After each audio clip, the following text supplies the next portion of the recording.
is a land use plan amendment 02025-001 Galupa by Adler Meadows LLC. And to begin our discussion on this, and this is a continuation of a public hearing going back to, I believe, February 17th. So we'll begin our discussion with a county presentation by Allison Sosa, who I believe and hopefully is, and there she is online. Allison, will you introduce yourself and proceed with your presentation? Yes, good evening, Commissioners. Allison Sosa, Olmsted County Planning. Can I just make sure that everybody can see my screen? Am I sharing my screen appropriately? Yes. Yeah. Wonderful. Okay. Commissioners, thank you for letting me be here this evening and presenting remotely. I'm here to introduce O-2025-001 LUPA by Adler Meadows LLC. A lot of my presentation tonight will be a refresher from what you saw in February, but I'll be here to answer questions at the end. To quickly summarize the project, it is a redesignation of 140 acres from urban service area to suburban development on the county's land use map. The site is identified there. It's in gray, it's circled in yellow, directly east of that kind of Coral 7. The applicant is Adler Meadows. The site is currently in Haverhill Township, but it exists within the county's urban service area, specifically for the city of Rochester. We've got multiple recommendations on this application this evening. Haverhill Township has provided a resolution of support. The city of Rochester has provided a resolution objecting to the application. The county's planning department also recommends denial, but the County Planning Commission recommends approval. So you've got a lot of different recommendations before you this evening. Real quick image of the county's land use map. You heard me mention urban service area and suburban development. The urban service area is that gray area that you see both within the municipalities within Olmsted County as well as those areas outside of it. So you can see really all the cities within the county have an urban service area. You can see it in Byron, you can see it in Orinoco, even up a little bit with Pine Island. You can see it up there as well, those gray areas. And that's land that the city has determined that they are able to serve with municipal infrastructure within the next 25 years. You got your yellow areas, which is resource protection. So that's areas to be maintained as farmland. And then you've got those orange coral areas that are suburban development. And that's land that's not anticipated for municipal expansion and can be developed with township style subdivisions. And really, we're talking large lot subdivisions with individual well and septic systems. And maybe a little bit more easily, you can see the site in the right there. I got a little inlet. It's outlined in red. And then if you look at the larger map, there's a star. I'm not sure if you can see my cursor, but there's a star kind of in the middle of Haverhill Township. And that is where the application is asking for permission this evening. This is a concept plan that was provided by the applicant. It shows 49 residential lots on 140 acres. It comes out to about one lot for every 3 acres. The timeline, this application was submitted to the County Planning Department back in October. Over the fall, it was reviewed by the township and by the city. Like I said, both have provided resolutions from their elected officials. In January and February, it was reviewed by the Planning Commission. And then it was before this board in February on the 17th for a final decision. It was continued at that time to allow the developer some time to work with the city of Rochester on the possibility of an interim development. And then that brings us to today for a county board decision. And so really what's happened since February, and I'll say the answer is not a whole lot has changed. On March 16th, the developer met with the city of Rochester about interim development. On April 3rd, I received a request from the developer to continue moving the LUPA forward. So approval of the LUPA application that was originally submitted. The idea there was that interim development was too high risk and too expensive. A couple days later, I received a memo from the city of Rochester that just details that interim development meeting, requests another denial of the land use plan amendment, and states that interim development remains a viable option on this site. So both actually all three, yeah, both memos, both from the developer as well as from the city of Rochester are included in your packet. Couple, I guess, new comments from the County Planning Commission. Our recommendation remains denial. So no changes to the findings that we recommended back in February, also found in your packet. I believe it starts on page 26, but a couple additional comments about affordability and interim development as it relates to your general land use plan or your GLUP. And that's an interim development, can cost more upfront, but those costs can be balanced by long-term savings, such as deferred fees and township roadway designs. The GLUP does anticipate higher upfront costs for interim development, but that's offset by permitting development sooner than would otherwise be possible. And that affordability in the land use plan really doesn't necessarily say that it's specific development cost affordability for the developer, but rather that it really implies long-term countywide cost sharing, both affordability both now and in the future. Maybe to bring it back to maybe my original slide, what is the ask tonight? So the land is currently designated urban service area. So it's currently gray on that map I showed. So the question is, does the county's general land use plan support an amendment? And is this land best suited for future city development or future township development? I think it's pretty clear that we're gonna get some residential development out on this site. And the question is the future 1 year from now, or is the future maybe 20 years from now? And is it being designed to suburban development standards, township standards, or urban standards? Again, your really intentional land use map. And then you've seen these slides, so again, this will be a refresher. But how did the county planning department analyze this request? And we really looked at three different things. We looked at those resolutions from the township and the city. We looked at all the different policies that are found in your land use plan. And then the land use plan actually identifies 14 findings that we analyze and provide guidance on. So I've got a couple slides to talk about those. First is the jurisdiction position. I believe the city of Rochester and Haverhill are both in the room. So I'll kind of breeze over this slide, but what you need to know here is that Haverhill Township provided a resolution of support. The city of Rochester provided a resolution in opposition of the project. This slide is really talking about the various policies that are found in your general land use plan.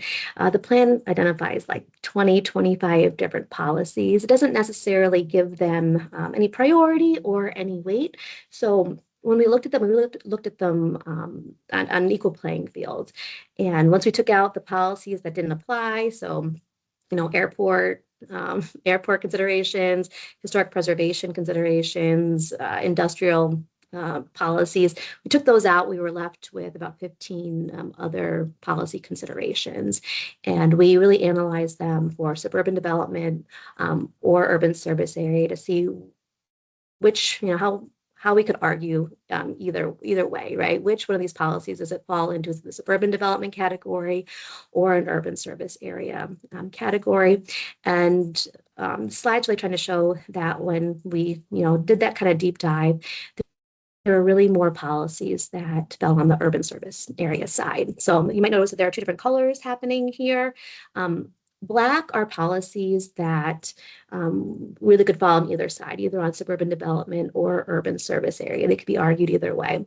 If it's in purple, it was a policy that we really found you could only put into one bucket or the other. And then my last slide is really the findings slide. So the land use plan identifies about 14 different findings. And again, these start on page 26 of your packet this evening. I've tried to summarize these really quickly for simplicity's sake, but I do encourage you, hopefully you've read through all the different findings that are in the staff memos. But really no errors have occurred. No errors occurred during the GLP, the GLUP adoption. So we're not trying to fix anything that was done incorrectly back in 2022, the last time the GLUP was adopted. The site has not changed in character. It really looks the same today as it did back in 2022. There's no land shortage for this style of development. So we look at the land available for this style of development, this suburban development. We find there's about 3,000 available acres that can be developed if and when the landowner is ready to either sell or develop that land. And we found that this amendment does conflict with some of those key GLUP policies. That's really that last slide that I showed how most of your policies, when you look at the policies side by side, a lot of them fall within that urban service area category. Rochester can serve this area within the next 25 years while protecting the environmentally sensitive land. You've heard me talk before about that intentional land use map. And that's really the 1,000-foot view on where municipal infrastructure can go. When these applications come in, that's the time to really ask the city to do a deeper dive into can the city realistically serve this site? And what we found is that the answer from Rochester is yes. They can serve this site within the next 25 years. That interim development also remains a viable option. For number 6, if this land is removed from the urban service area, it's going to be a higher cost for surrounding development, specifically within that sewer shed. That cost sharing it gets higher for the existing properties that remain within the urban service area in the sewer shed. And then number 7 is really that this could be precedent setting. And I do anticipate that if approved, we'll be seeing more of these. More of these questions will be coming before the county board for a decision. Again, I've got a full set of findings from my January 8th memo, found starting on page 26. And then also I've got the Planning Commission findings are also in your packet. So the Planning Commission findings would be to approve the LUPA, and the Planning Department findings would be to deny the LUPA. With that, I'm happy to answer any questions. Questions of any of the members? Ms. Sosha? Any questions? Sensing not, Ms. Sosha, would you stay with us in case some develop, and at that, I'll call on the developer's representative, and I assume it's Mr. Toyton. Welcome. Thank you. I'm sorry. Okay. I think you're all right. Why don't you introduce yourself, please? And all right. Please I'm Bill Toynton with WC Engineering. And with me this evening is Ryan Schoenfelder, who is an engineer with our firm, along with our 2 developers, Mr. Ronigan and Mr. Jack, the 2 that are proposing to change the land use from urban service area to the suburban style development, which is a larger lot. And as Ms. Sosa indicated, she says we look at things at a 10,000-foot level. My job is to look at things on the ground and review things that are supported by engineering and science and not by academic policy. So this property, in our opinion, should never have been put into the urban service area. The urban service area was determined by a study in 2020 by a consultant who we've talked to. And we asked the consultant, did you go ahead and do any detailed review of this site? And they said, no, our job was to only consider gravity flow sewer towards the city and into the city, potentially into the city sewer system. So this first map, you can see there's the site in yellow. You can see the large lot development next door, which is called Hidden Hills, 5-acre lots. You can look at Serenity Hills, which, by the way, was approved in 2016, not that long time ago, as suburban. And those are all over 2-acre lots. So we are in the middle of large lot development. If you look to the north, you'll see all the big, large parcels. Those are all non-residential, or sorry, those are all residential parcels. They're not farm parcels. So we have an area here where we'd have to run sewer through to serve all these properties, which becomes problematic because they have to get easements to be able to get through here to serve it with sewer. Again, currently the land use is urban service area, and as I mentioned, that Rochester would eventually attempt to serve this if it was interim development in the next 25 years, if at all, because of their site constraints that we're going to go through here. So each one of these slides tells a story about this site. So this is the location, shows you the buffer of the land use between suburban on the west, resource protection on the east. So it's a natural buffer between those two different land uses. Have the next slide, please. Hopefully it works.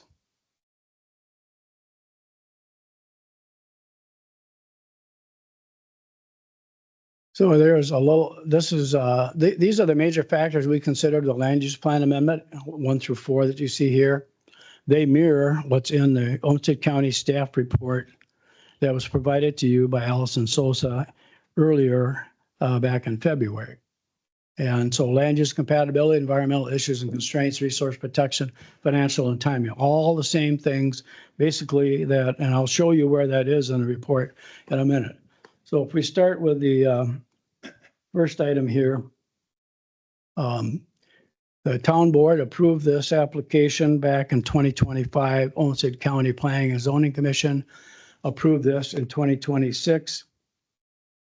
And they approved it on a 5-1 vote. So it was not even close that this should be suburban development and not urban service area.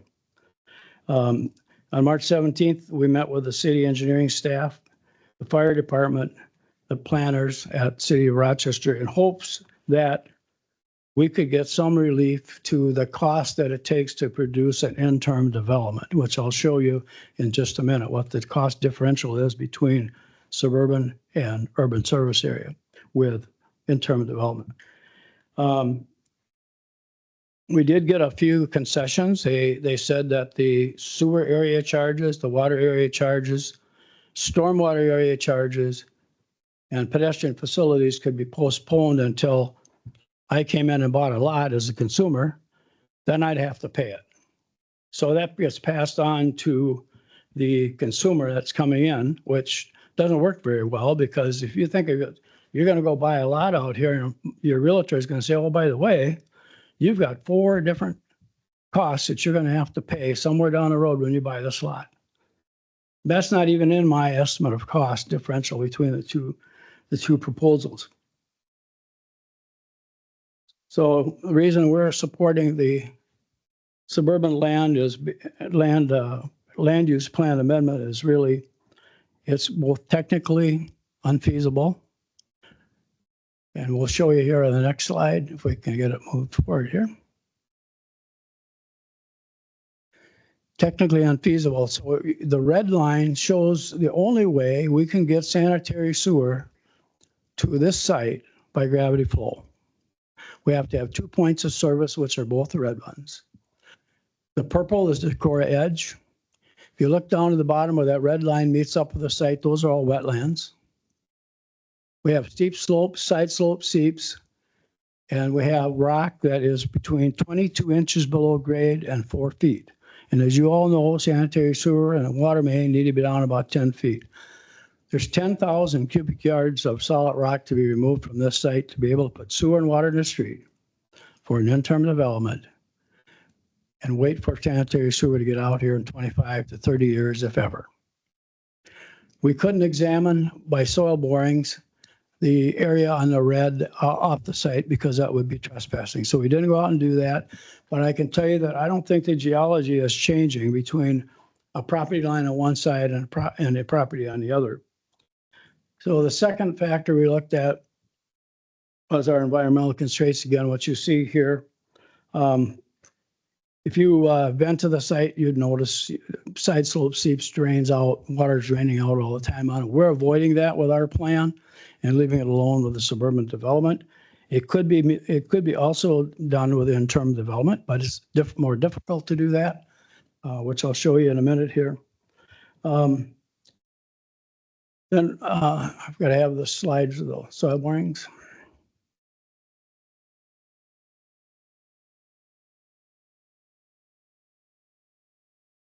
There we go. So this is our physical on-the-site evaluation. We didn't just guess at this stuff. We didn't just take it off a map. We went out there and did our soil borings. We witnessed the side slope seeps. We know we got steep slopes. We saw the wetlands and identified that they're on the site. So we have to be cautious of how this thing is going to be developed. And large lot development, typically, in my opinion, having done the other 2 interim developments in Olmsted County, are harder to avoid. These environmentally sensitive areas when you use small lot development, which in turn is small lot development. Most likely 3/4 of an acre in size for each lot versus 2 acres with the suburban. So the next item that I had was a resource protection factor. This is a soils map of CER ratings on the site. You can see the yellow where we are. So 85% of this site has CERs of 20 to 40, which is really not suitable for farming. The south end there where the green is, yes, that's a 55 or above, but 85% is not really farming. So we are not taking high resource protection land out of production with a suburban development. And if it was an interim, that doesn't really matter because they don't really consider that. The next slide shows you that there was a retired feedlot here. It isn't active anymore, but just in case, we're setting back our development a bit from that circle you see there, and we can manage that without any issues. We did a calculation of how much resource protection land is in Haverhill Township. There's 20,324 acres of resource protection available in Olmsted or in Haverhill Township for someone to do agricultural production. We have a low value ag production, so we're taking it out of the system. So right now there's 151 acres designated for suburban development in Haverhill Township. If we added 138 or 140, we're still less than 1% of the total available land in the township to be used for any other purpose, but mostly it's all resource protection. So it's not like we're taking away and diminishing the resource values of the township. Next slide, please. This is a city's map. This is not our map. It shows the green line, which was the extension of sanitary sewer in Emerald Hills area to get it off a lift station. That's in place. The gray area is proposed to be built to serve areas out here, except for the cemetery that's at the end of that far right point. And if you notice, it stops before it gets to our property. So we're figuring if the city is saying it's $2 million to do the bluish gray area, we figure there's another $500,000 to get it to our site. So now we got an investment of the city of $2.5 million. And there's only about 75 acres developable on our red area there. So out of that 138, we got less than half, almost less than half that we could even develop, whether it's interim or it's suburban development. So the question becomes is it worth doing this? And I would say, I don't think so. I don't think it's worth trying to spend that kind of money to run the sewer here when we have such a small developable area within Heather Meadows.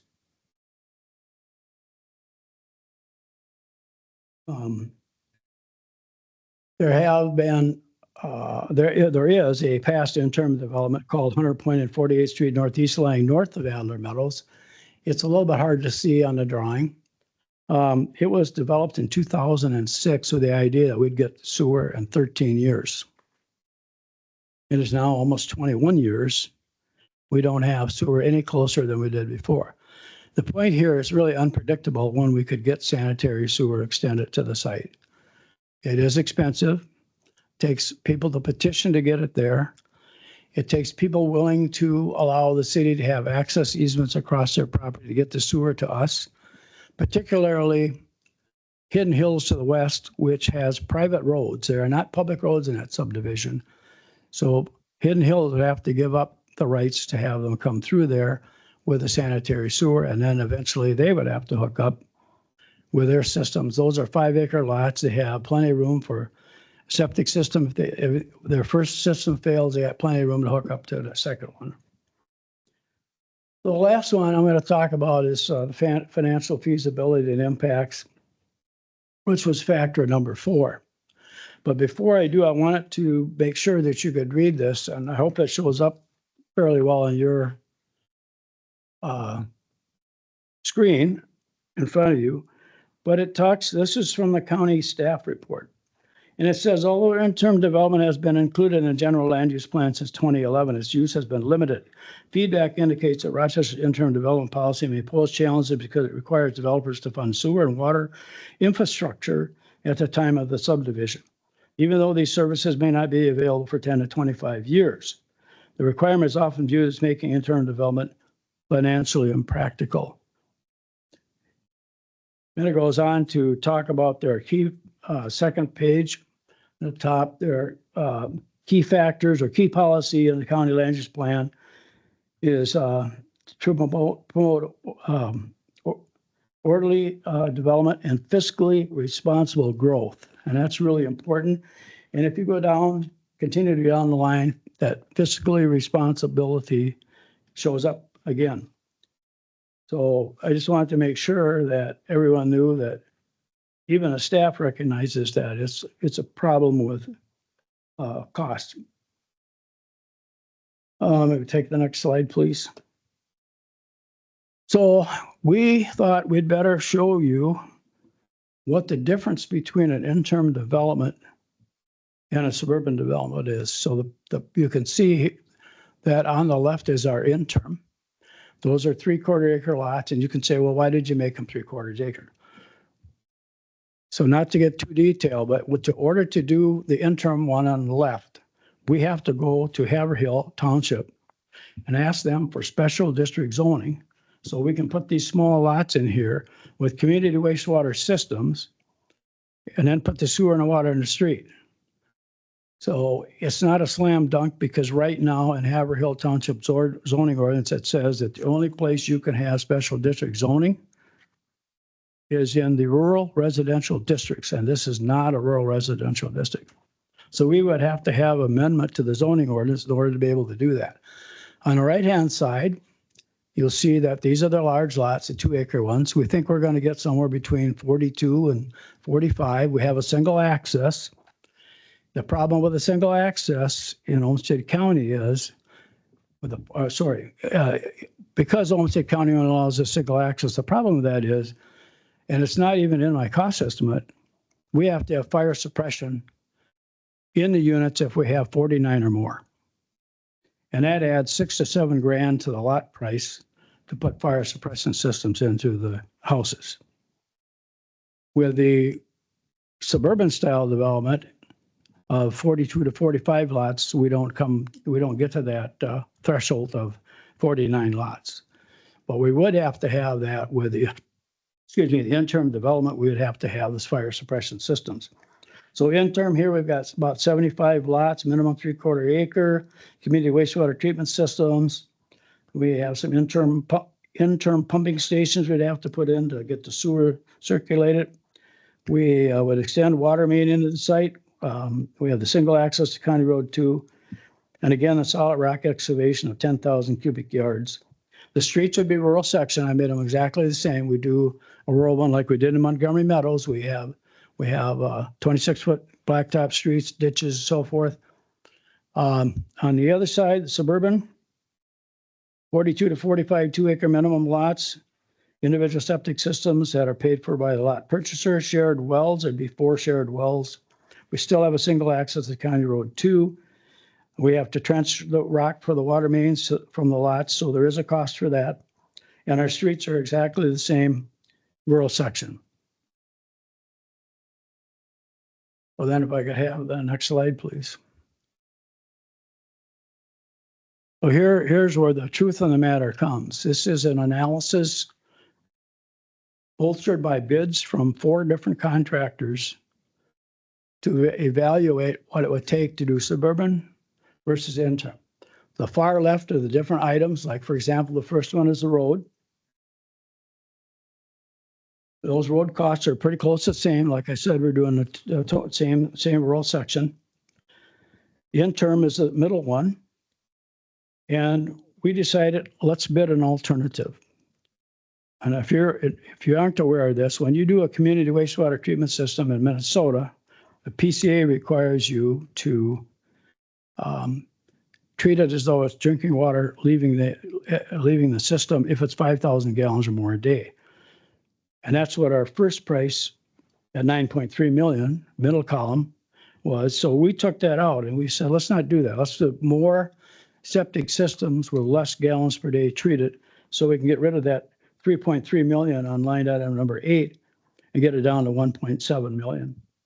But at the end of the day, if you compare the far left amount at 3.9 million and the interim development on the right is 7.8. So we still have $3.9 million different.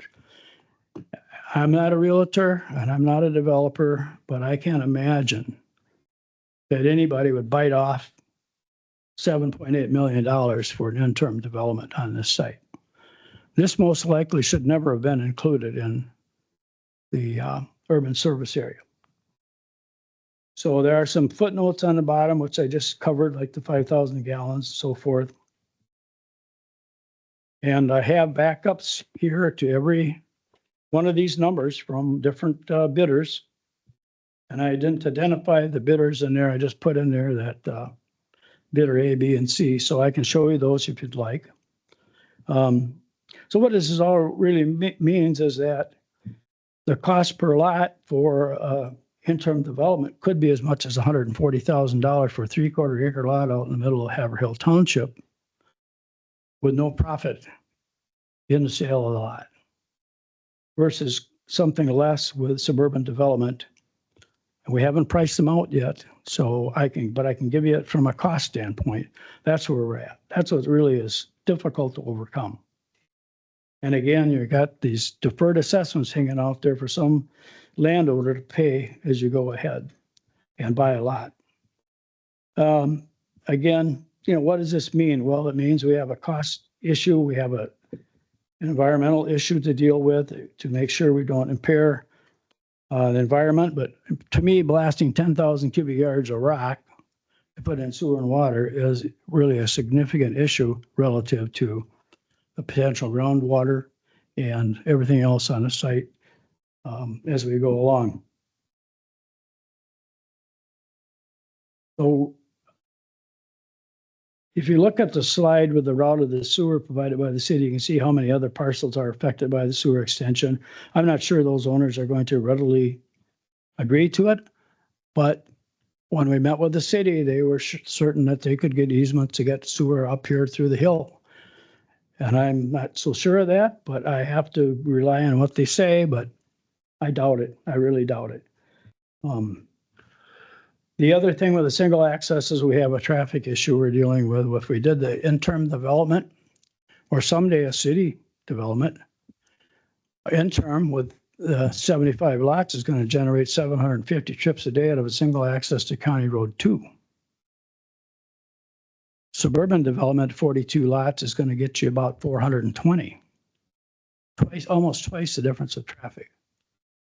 So these are the issues that you have to deal with. And we're asking, well, most land use plans will say in the very beginning of your land use plan as you got adopted, it says, we do this land use planning so we don't leapfrog over other properties and do a different use. That's basically what it says. We don't do leapfrogging, which is what's happening here. Now there's other lands probably that are good for interim development. Unfortunately, we don't believe this is. It's not technically or financially feasible. Now, I heard that Allison said that maybe this is pioneering. I don't know if I'm using that word. She did not. Let's take a look at a slide here I want you to see.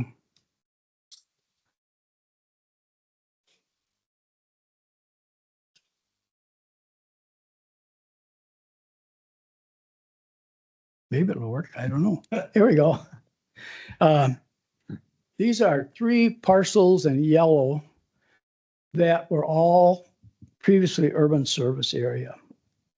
The big square on the top, a rectangle on the top, was Gene Peters' property when he did this as Lily Farms. And the county and the city got together, and it was in the urban service area, and they changed 140 acres of urban service area to rural residential, and the subdivision was built. On the west side, that little up and down little triangle, rectangle is more recently Pavilion Estates. And the city decided to forego developing that because of the same environmental constraints that we have today on Adler Meadows. Then the bottom one, which I did for the Mayo family, that is Maywood Hills. That was in the urban service area, and the city took it out because it has the same environmental issues we have. It had rock a foot or two below the surface. It had steep slopes. It had side slope seeps. They took it out, and you can see there's some very large parcels on the south. That's where they avoided some of the side slope seeps that are on the property. So we have three, including one that just was a short time ago with Pavilion Estates, that this has happened. Occasionally it'll happen because basically, again, our job is to go site specific and determine what are the factors that would impair or site development constraints identified to say we should be going with suburban versus an interim development. So in ending, I gave you just the four factors that the staff used for their evaluation. Again, this is a suburban subdivision. We have to look at that land use as transitional between suburban and resource protection. We have the financial burden, which I showed you the numbers here. And by the way, I shared those numbers with the city. So I sent them to the staff. So we would respectfully request the county board approval of land use amendment to suburban subdivision consistent with Haverhill Township and your Olmsted County Planning Commission. And those findings that the Olmsted County Planning Commission have are in your packet on page 33. Those are the findings to support the land use amendment.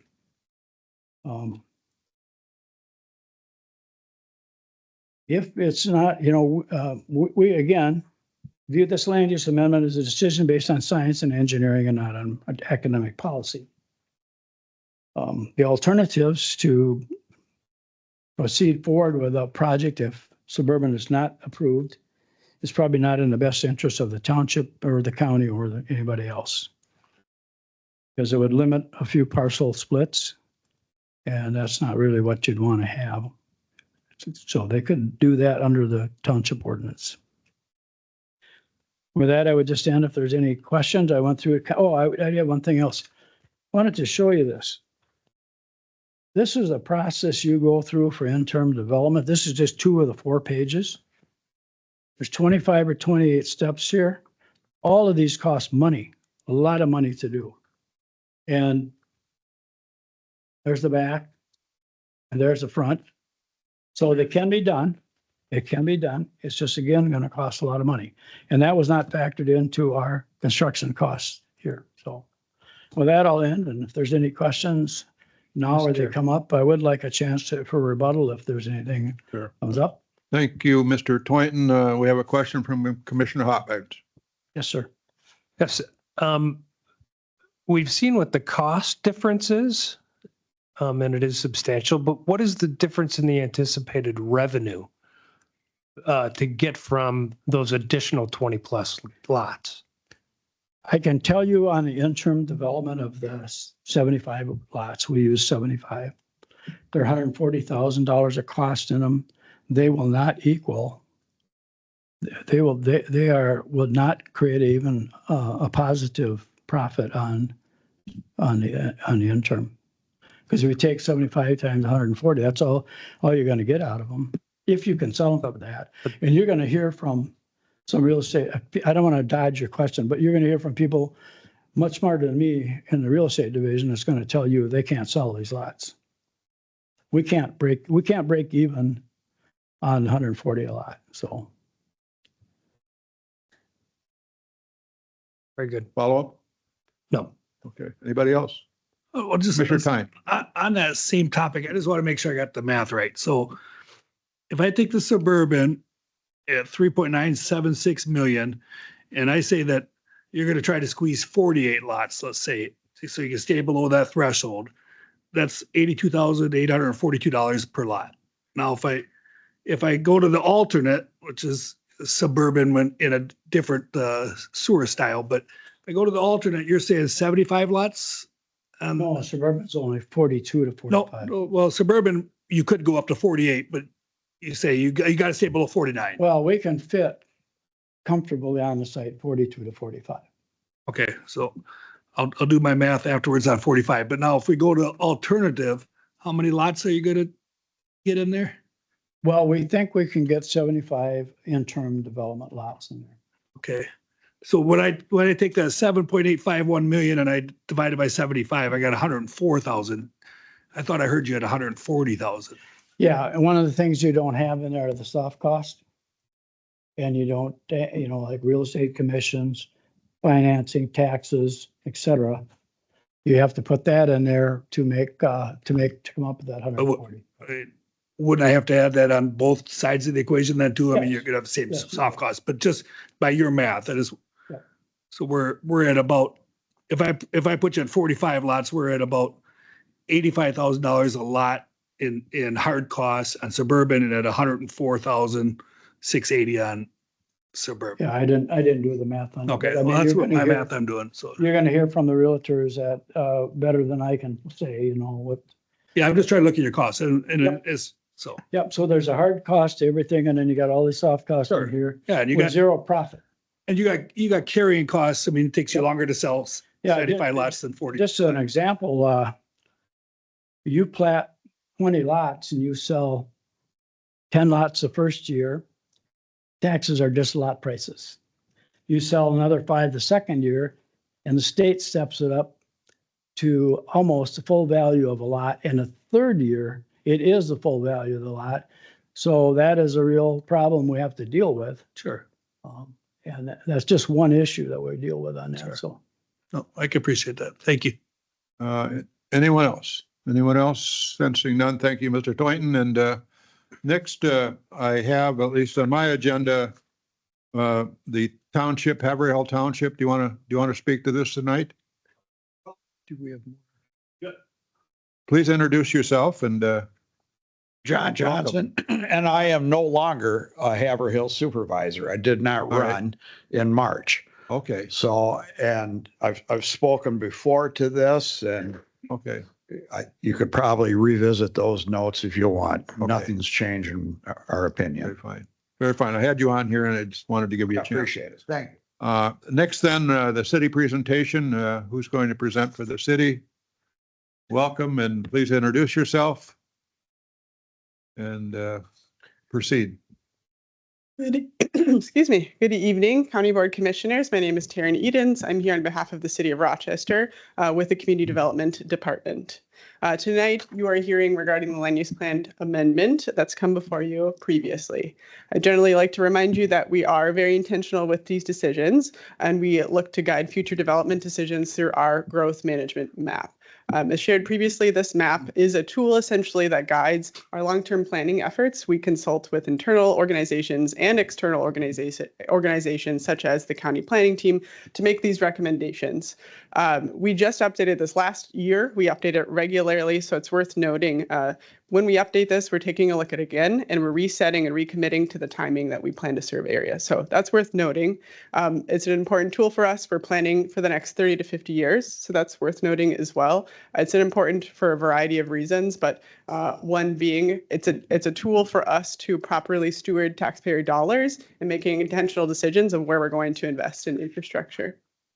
It also provides a level of predictability, ideally for property owners and developers alike, to know where we plan to grow and where we plan to not, primarily based on where we conserve areas. So the land use plan amendment before you tonight is for the proposed Adler Meadows development. I've showed you this before, but it essentially shows the property in question in our growth management map. So the area identified in red is designated as long-term urban expansion. That means we looked at it again this past year, we looked at it again when it came before you, and we can confirm that we intend to serve it within the next 10 to 25 years. Other considerations that you're aware of that are included in your packet is value in maintaining land for urban development, include different environmental considerations when we're working with environmentally sensitive lands, such as opportunities to better protect water quality when we're talking about runoff. Just as well, you're very familiar with our housing needs and our great partners and advocates for supporting housing in that respect. Urban development provides a different opportunity to more efficiently provide housing. So we'd just like to point out that land is important to consider when we have those opportunities for urban development. We talked about sanitary sewer extension before, and I'll touch on this again. As shared with you previously, the city has already invested over $1 million for a trunk sewer line extension that's west of this image. I'll call the trunk sewer line the big pipe. So we need that for everything to drain into, right? That's generally where we're making our biggest investments. When this came before us, we did additional analysis, and our engineering team did that. And I've got one of those project development managers here today. And the forked site that you've seen a couple of times now would be our recommendation on an extension of that trunk sewer line further to serve this entire area. And that's an estimated cost of about $2 million. So that would serve this area much larger, at a much larger scale. Something that I wanted to point out is that route options exist for serving this site. So that's something you've heard before. Just previously, we have communicated with the property owner, the applicant on this, and continue to look at this. And what we would say essentially is what you're looking at is the Hadley Valley Sewershed District. So it's kind of hard to see, but those blue dotted lines represent kind of the sewer shed. So the best practice is to follow gravity flow with sanitary. So then you don't have to manipulate the land necessarily. You're just following gravity. And that line recommends where that should go. What we found is the top of the sewer shed is Viola Road, and sort of the bottom are their options. So one that was mentioned is Hidden Cove. We could also serve this property through 48th Street Northeast. So there are options for routing this property. I'm going to go back a moment because I did want to highlight this location again and talk about the larger area. The dotted line to the east of that site is the urban service area boundary, right? So this is an area we say we plan to serve. Please reserve it for, it should be reserved for urban development. Though it is on the edge of that boundary, you can see all of the land around it that is intended for the city to grow. That goldenrod land to the east, for example, is designated as urban reserve beyond 2050, which means we can serve it one day. We're planning one day, but not for the distant future. Really, the point being, removal of this land could limit our growth potential, and we are looking at this at both large and small scale. All right, I talked about sanitary sewer. Next, I will talk about interim development consideration. So once again, the city continues to object this land use plan amendment and recommend interim development as a viable path and tool for this. When we came before you previously, the direction was for this to be continued to pursue interim development. Interim development is essentially a way to design land outside the city for future connection when the property owner has a desire to develop it now. As shared, I'll just repeat this from the city's perspective. The city reached out to the applicant to hold this meeting. We had it on March 17th. There's certainly a lot of things to contemplate, but we kind of focused in on what I would call the big four, or the highest impact, most costly things to consider in interim development. So just to provide a similar detailed analysis of that for your consideration. We looked through where we could be flexible on design requirements and where we could make concessions on when certain connection fees had to be assessed and paid. So streets and sidewalks, for example, if you're curious, technically we can be flexible in that design. They don't have to meet city standards today. The land has to be graded to allow for sidewalk installation later. As mentioned with sanitary and water, there are options. It can be paid upfront now, or it could be deferred when the property owner connects. I would make the case that if you're looking at the costs in a large scale, it is more affordable to pay those fees upfront than if they were deferred later to the property owner. And so in those discussions, it was the applicant's desire to defer it. We talked through those as options. Fire protection was mentioned as well, so I would just agree that that was a point of discussion and that fire suppression would be needed once you get over that threshold.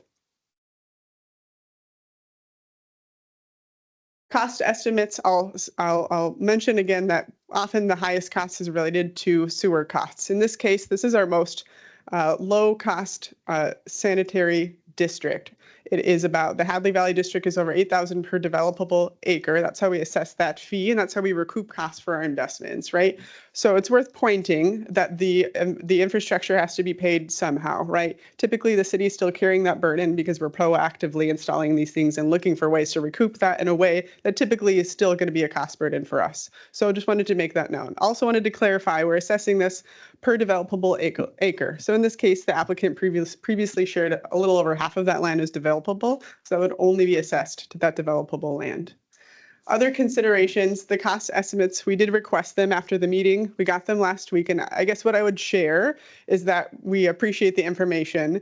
In our perspective, we are unable to do a complete financial analysis. It's an incomplete pro forma. I heard some of that revenue, and I'm sure there's certainly truth in it, but there's an opportunity for us to assess that. In most cases, ideally what we would desire and what we've done in other situations is we would ask the applicant to follow up with the city, and we would talk through potential design opportunities and ways to bring down those costs. In this case, we have not seen that layout until tonight, but those are ways that we can talk through. How can we kind of consider ways to lower that cost? What would be the impact or analysis to consider if this land were removed? Things to be mindful of, like we have mentioned, we've already invested infrastructure with the intention of serving a greater area, right? So it certainly can be considered as undermining our infrastructure planning and past investment. It does create long-term operational inefficiencies as well. Orderly growth is an important factor to consider. And when that doesn't happen, often the households carry the brunt of that cost if they later connect to services, for example. We see this in streets as well. Sometimes it can be less clear if there's a township to city connection and understanding who maintains that. So something to be said about operational efficiencies and those carrying costs as well. It will increase future service costs for surrounding property owners. That's mentioned before. Once again, we're doing this analysis with the potential to grow. It's assessed on a per acre basis. So when you remove land, that cost sharing goes up for everyone else. There's less opportunity to share those costs. Removing the property would limit our growth potential. I've mentioned this as well. And as shared previously, this could set a precedent. So our concern is the rationale based on it being located next to existing suburban development and the urban service area boundary could set a precedent that could potentially make it less able for us to serve this area, the broader area, in the future. A couple of last things I will say and share once again. The general land use plan, the growth management map is a high level scale of where we intend to grow. When these come before us, we are looking at them in a more granular manner, and we are asking our engineering team and all of our teammates that provide feedback on these, can we truly serve these spaces? And we would say from the city's perspective, recognizing it may be different, is that yes, we can serve these locations and their different reasons. As shared, we have supported land use plan amendments before. There are situations when the environmental impacts are different and greater and our growth potential is less. So that would be my case here, is though environmental constraints exist, there are still ways for us to serve it without disrupting that. And the growth potential here is great. Those are things that I would like to reiterate. Once again, the City Council unanimously passed a resolution on November 17th, 2025 to oppose the land use plan amendment request by Adler Meadows. The city continues to oppose this land use plan amendment and recommend interim development as a viable path and tool forward. Retaining the land within the urban service area does align with the general land use plan policies. The general land use plan does guide both the city and county in our decisions. And we make the case that the cost is a consideration, and typically we would like to work through ways to reduce that and understand that. There are greater implications and policies that should be considered if this land were to be removed. Thank you. Thank you, Ms. Edens. Any questions of the city's position on this? Any at all? Yes. Yes, sir. Commissioner Hopkins? I would agree that it's a priority to allow for further development. But based on the previous testimony that we heard, what we're hearing is that that property wouldn't be subject to any development if it were subjected to the kind of expenses required for interim development, which would go against the idea of actually building more homes in our community. Do you disagree? If I may respond, what I would Yeah. say, once again, the cost analysis exists. Ideally, we could have an opportunity to consider that if those cases are true and we have bigger things to consider, frankly, if it's unfeasible. And that's something we'd want to consider. We have another discussion occurring today on interim development. So these are things we would like to consider, I would say. And just as well, it is a private property, right? So the property owner gets to decide what they do with the land. And once again, our concern would be around setting a precedent as well, if that were contemplated. Follow up? No, I'm fine. Anyone else? Commissioner Tyne? So if the applicant were to come in today and say they wanted to do an urban development on that property, you could serve that to, in a year, right? I mean, if you chose to do that. Not sure I'm understanding your question. So if I own that property. Yep. And I come to the city of Rochester, and say, I want to put up 75 lots, I want city water and sewer, can you serve it next year? I mean, you physically could serve it, right? I mean, you could make the choice to run those services out there. I hear what you're saying, which I believe is aside from cost implications and capacity and all the other reasons why we're intentionally waiting to serve this property, could we serve it? The answer is probably yes. I might actually ask my teammate who would be responsible for this work to That's fair. You shed can light. ask them. Yeah, I believe it's yes, but I'll let the experts speak on that. sure. Welcome, and please introduce yourself for the, Matt Crawford, Project Development Manager for the City of Rochester. And to your question, Councilman, sorry, Commissioner. That's all right. Ladies, yeah, in a year, no, it's not feasible to design something and get it done that fast and that long. You look at how long that sewer is, we have quite a bit to extend. Now, could we plan and work with somebody, pick out a plan? We're working for others in Rochester that in 2 years or in something, if this is a developable area. We also look is they're at the top of the hill. Ideally, in these situations, we work with all the property owners and like to have stuff downstream, want to develop at the same time. So we're progressing. We did that out on the west side of town for West Umbro, where we got a bunch of different property owners together that want to do development so we could extend the sewer through, not just serve one small parcel, but a bigger area. And that's how we approach these. When you're at the top of the hill, it's a little harder to bring the sewer up if nobody else wants to develop below it. We want to work in a group and try to develop that way. And then it's more productive. Right, but you're counting on those people down below to eventually go into this for your math to work, right? I mean, Yes. okay, so on the west side, northwest side of town, you extended it out, to kind of, if I build it, they'll come type of thing.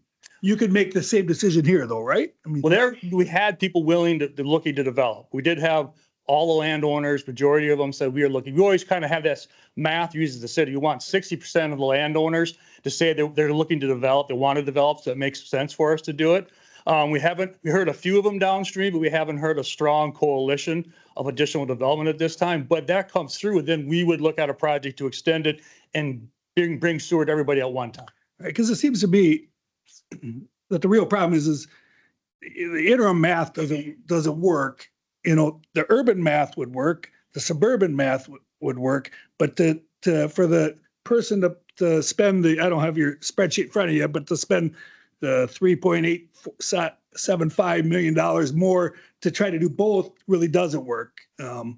So that's kind of the crux of my problem is we're asking somebody to spend millions of dollars, but we're not willing to spend millions of dollars as an entity, as the city of Rochester.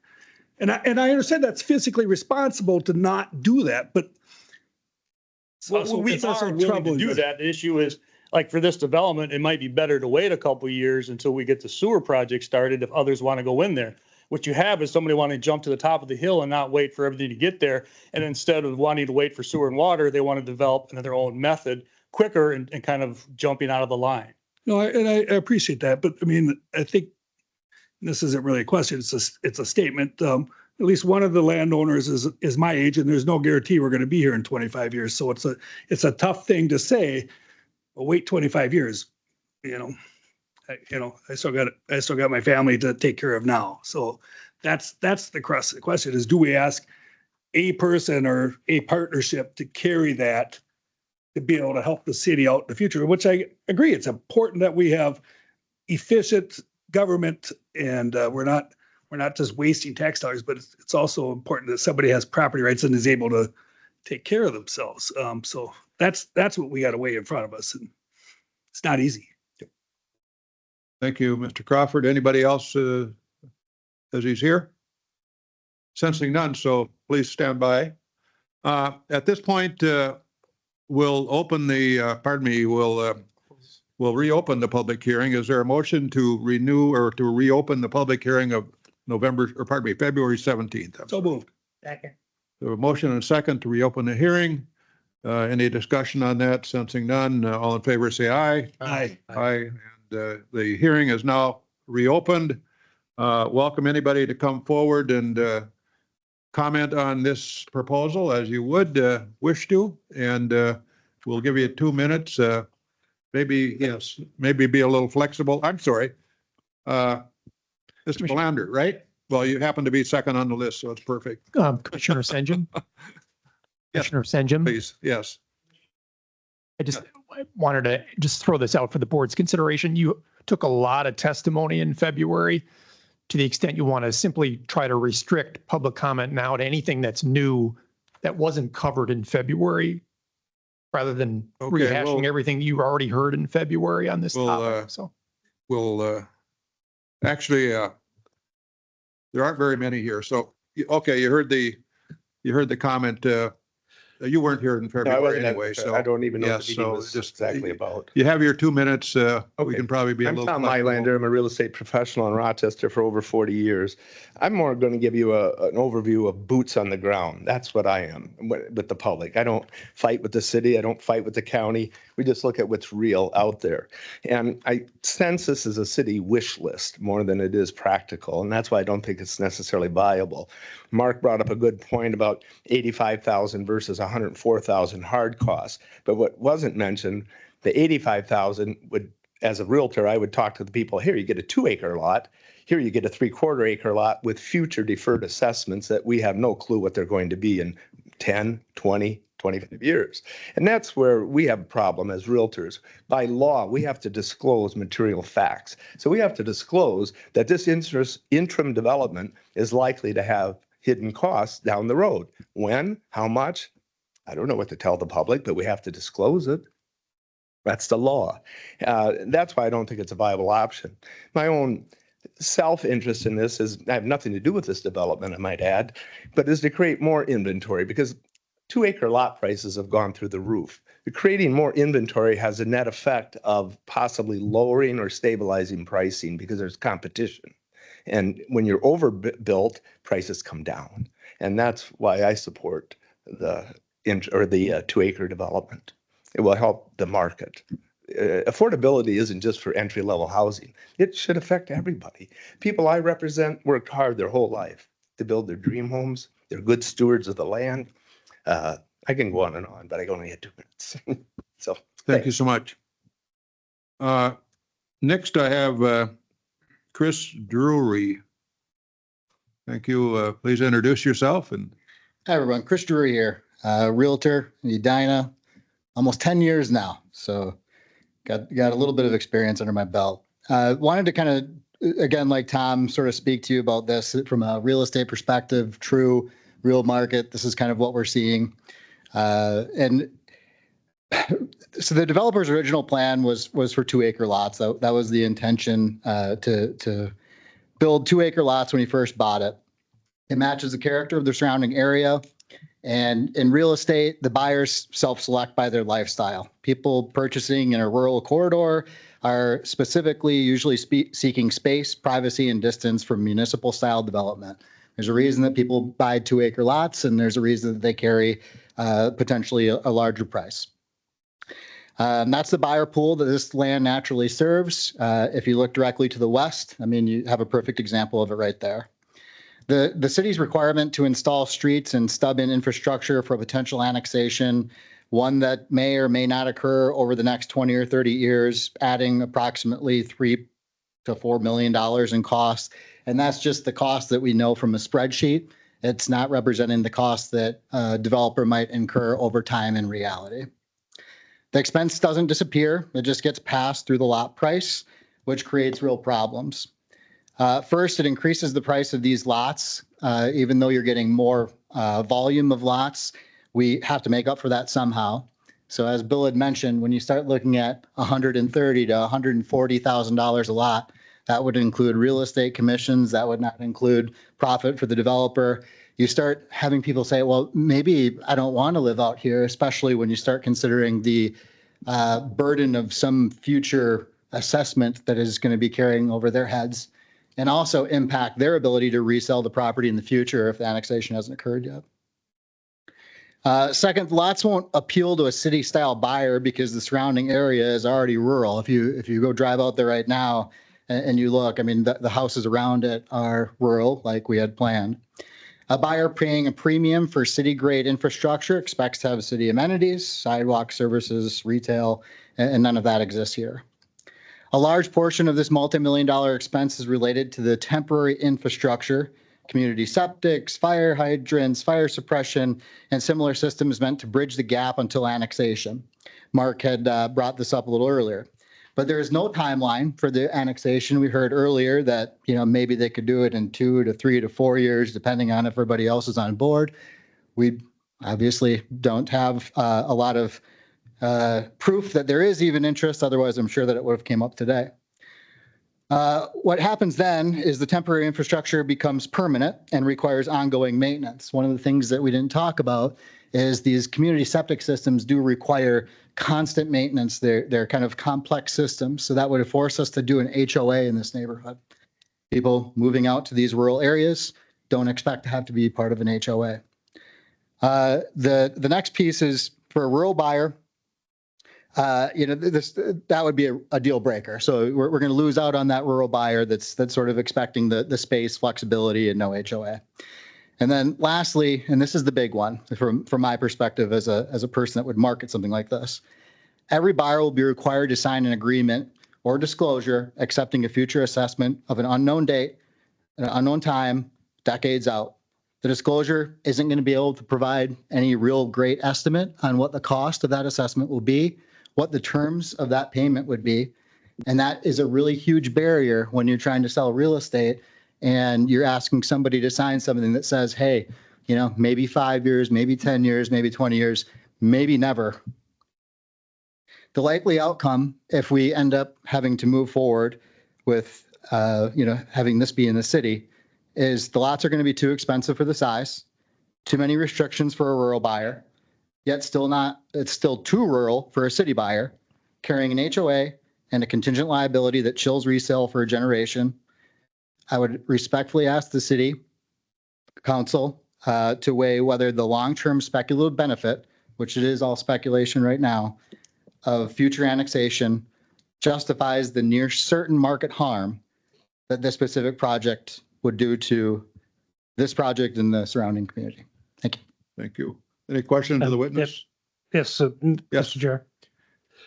Commissioner Hopkins. Yes, sir.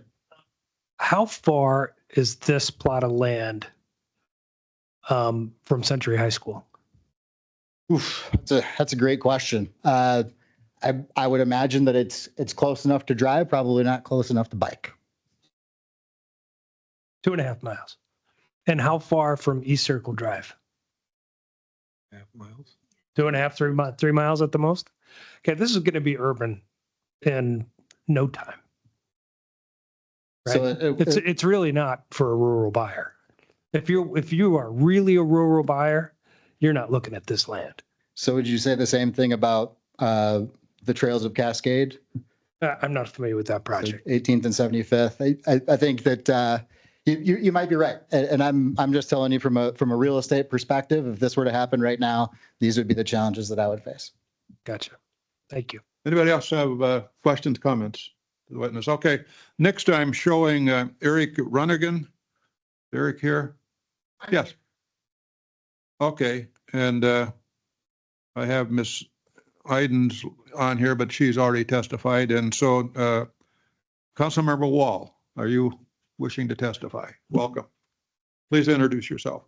Esteemed council members, I am Rochester Ward 3 council member I'm grateful that you provide this opportunity for the public to speak, me particularly on behalf of the City Council.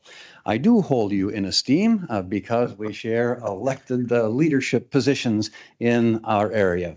I have spoken a couple of times to this issue before you from the same podium. You don't need me to go over facts and figures. Your staffers and our staffers have done very well at that. And besides that, I am more likely to run into the 7 of you at a county fair, at an economic development breakfast, or at a gala supporting major things that are happening together in our city. I am really grateful for those partnerships because every day, I think the 7 of you and the 7 of our council members wake up trying to make this the very best place to live, whether a county or a city. We are not realtors or developers or engineers or landowners that expect to make money off of what we are doing, but instead we wake up with the hopes that the decisions that we make today will be good for not just today and tomorrow, but for 25 and 50 and 75 years from today. I suspect we'll all be dead in 75 years. I think you've already 25 maybe. indicated 25 might be your length, Mark, but we're looking very long-term. I thank you, Mr. Hopkins, for assessing the fact that we just are going to be a growing in urban area. So I, again, thank you for the time today. I really thank you for what you do. It's not easy to make important decisions, but we would, from the city, certainly love to have your consideration. Thank you so much. Thank you, Councilmember Wall. Is anyone else in the room interested in testifying on this? Yes, please come forward and introduce yourself.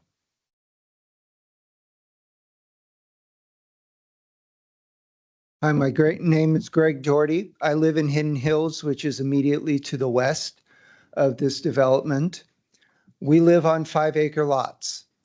If the city of Rochester forces us to go into septic at $8,000 per developed acre, we're paying $40,000 to go on the septic.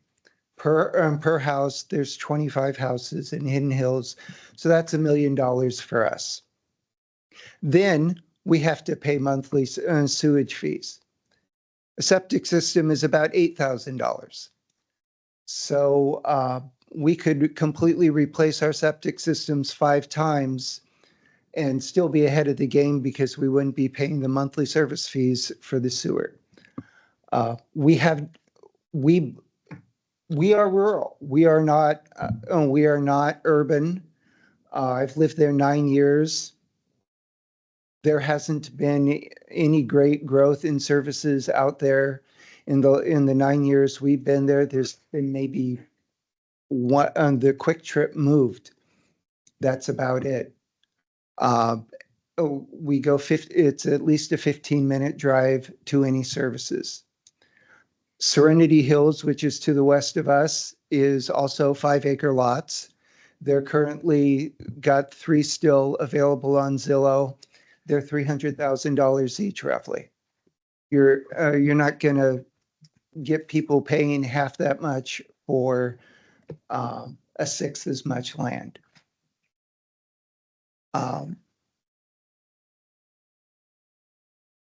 If Rochester wants to expand, it should be expanding on Highway 52, going north closer to Minneapolis. That's where their urban growth should going. We've got Viola Road, which is one lane each way.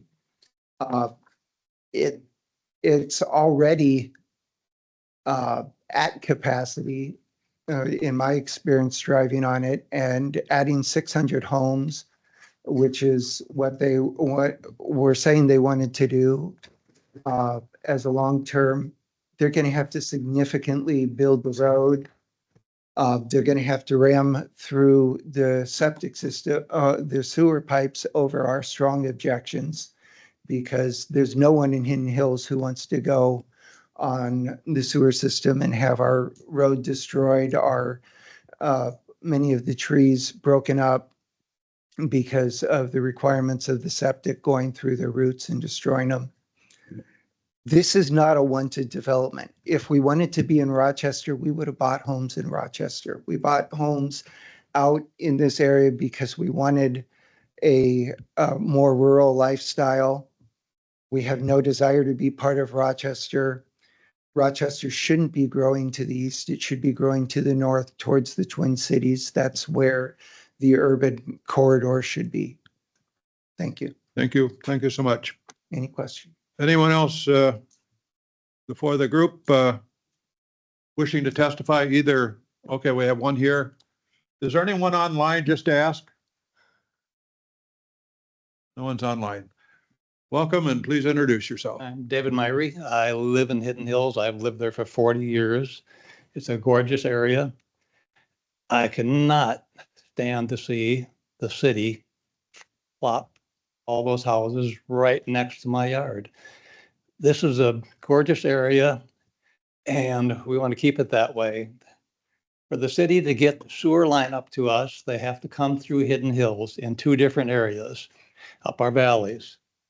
That's the only way they can come. It's private land. The only way they're going to get it is condemn it. And then they're going to make us hitch up to their sewer system and charge us $8,000, $10,000 an acre. Our property values are going to drop dramatically. And I'm just saying, I would appreciate you guys if you sit there and approve the larger lots.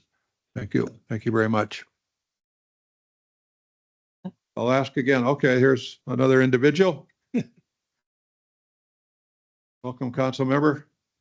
Yes, good evening. Thank you for letting me speak. I just want to make a couple points. I've been, like the rest of you, I've been following this issue for about the last 2 years, and it's very Please important. introduce yourself. I'm sorry for that. Oh, I'm sorry. My name is Patrick Keene. I'm a resident of Rochester City Council for the last 7 years. Again, I've been following this issue like you have, and it is controversial. I want to make a couple of points, though. I think one of the great benefits of our economy here in Rochester is the variety of housing we have. You can live in a major metropolitan area with this big hospital and live in an urban area, or live in a small town and be able to get to work in 15 minutes, or live in a rural area. We have a lot of variety in our housing, and I think it's an economic, really important thing for our community. I think there's a lot of people that, when I worked at IBM, came here and wanted to live in Stewartville or wanted to live in somewhere, and we have all those options, and I think it's something we should protect and be proud of. I've also watched, the other point here is when I'm watching this specific issue, I'm watching this idea of like cost and all that, and it's important, and is it blocking housing, but we're getting caught up on this interim development. The thing that I'm watching in terms of costs is the city taxpayers are already paying money to develop infrastructure to go out towards these areas, $1 million, I think I saw in this presentation, and we make these plans and try to communicate them through an urban service area with the idea that we know where we can make our investments, and property owners can look at this and say, we want to get on or not. And I think that higher level cost management is what we all as public representatives should be worried about. We certainly do worry that if they can't build houses in certain areas, it's an economic hardship. But I hope this decision doesn't come down to what an individual landowner can make on their property. I think we have to consider that when we have these plans and we lay out in advance and say, this is the urban service area, which, by the way, is defined in state law. This is how we communicate what the long-term developments are. I think that's the thing that should be really driving our decision-making with things like our land use. And with that, I'll just stand for any questions. Thank you. Councilman, any questions? Thank you. Sensing none, thank you so much. Now, anyone else to speak, or if not, perhaps any rebuttals either by the developer or the city? Mr. Toyton. Mr. Chairman, members of the commission, for the record, again, I'm Bill Toyton with WSC. I just have a few comments. Sure. Wanted to make sure that all of you understood that cost of the sewer area, water area charge, stormwater, and pedestrian paths are not in my calculation at all. That's something the residents buying lots out there would pay in the future. Gravity flow sewer to the site, we have looked at going east on 48th and up that direction. The problem with that is, if you look at our site, on the north line of our site, it drains south. It doesn't drain to 48th. The south line of our property drains north, so that's why we have to have the 2 points for gravity flow as shown through Hidden Hills subdivision. Interim development is not a requirement. Interim development is only a possible option to pursue if it's economically and technically feasible. And number 2 is, Mr. Thein's question, we could go petition for sewer next year. And normally, in my 58 years of experience with the city of Rochester, you have to have about 60% of the people on the line that they're going to extend commit to an assessment for that line, for an immediate assessment. Unless that's changed, which we just had another project that's what I was told by the city. So again, it's a complication that you'd have in trying to get sewer here. If it was that easy, this wouldn't even be in a 25-year service area. It would be in a tomorrow's service area. And it's not easy to run sewer and water out here.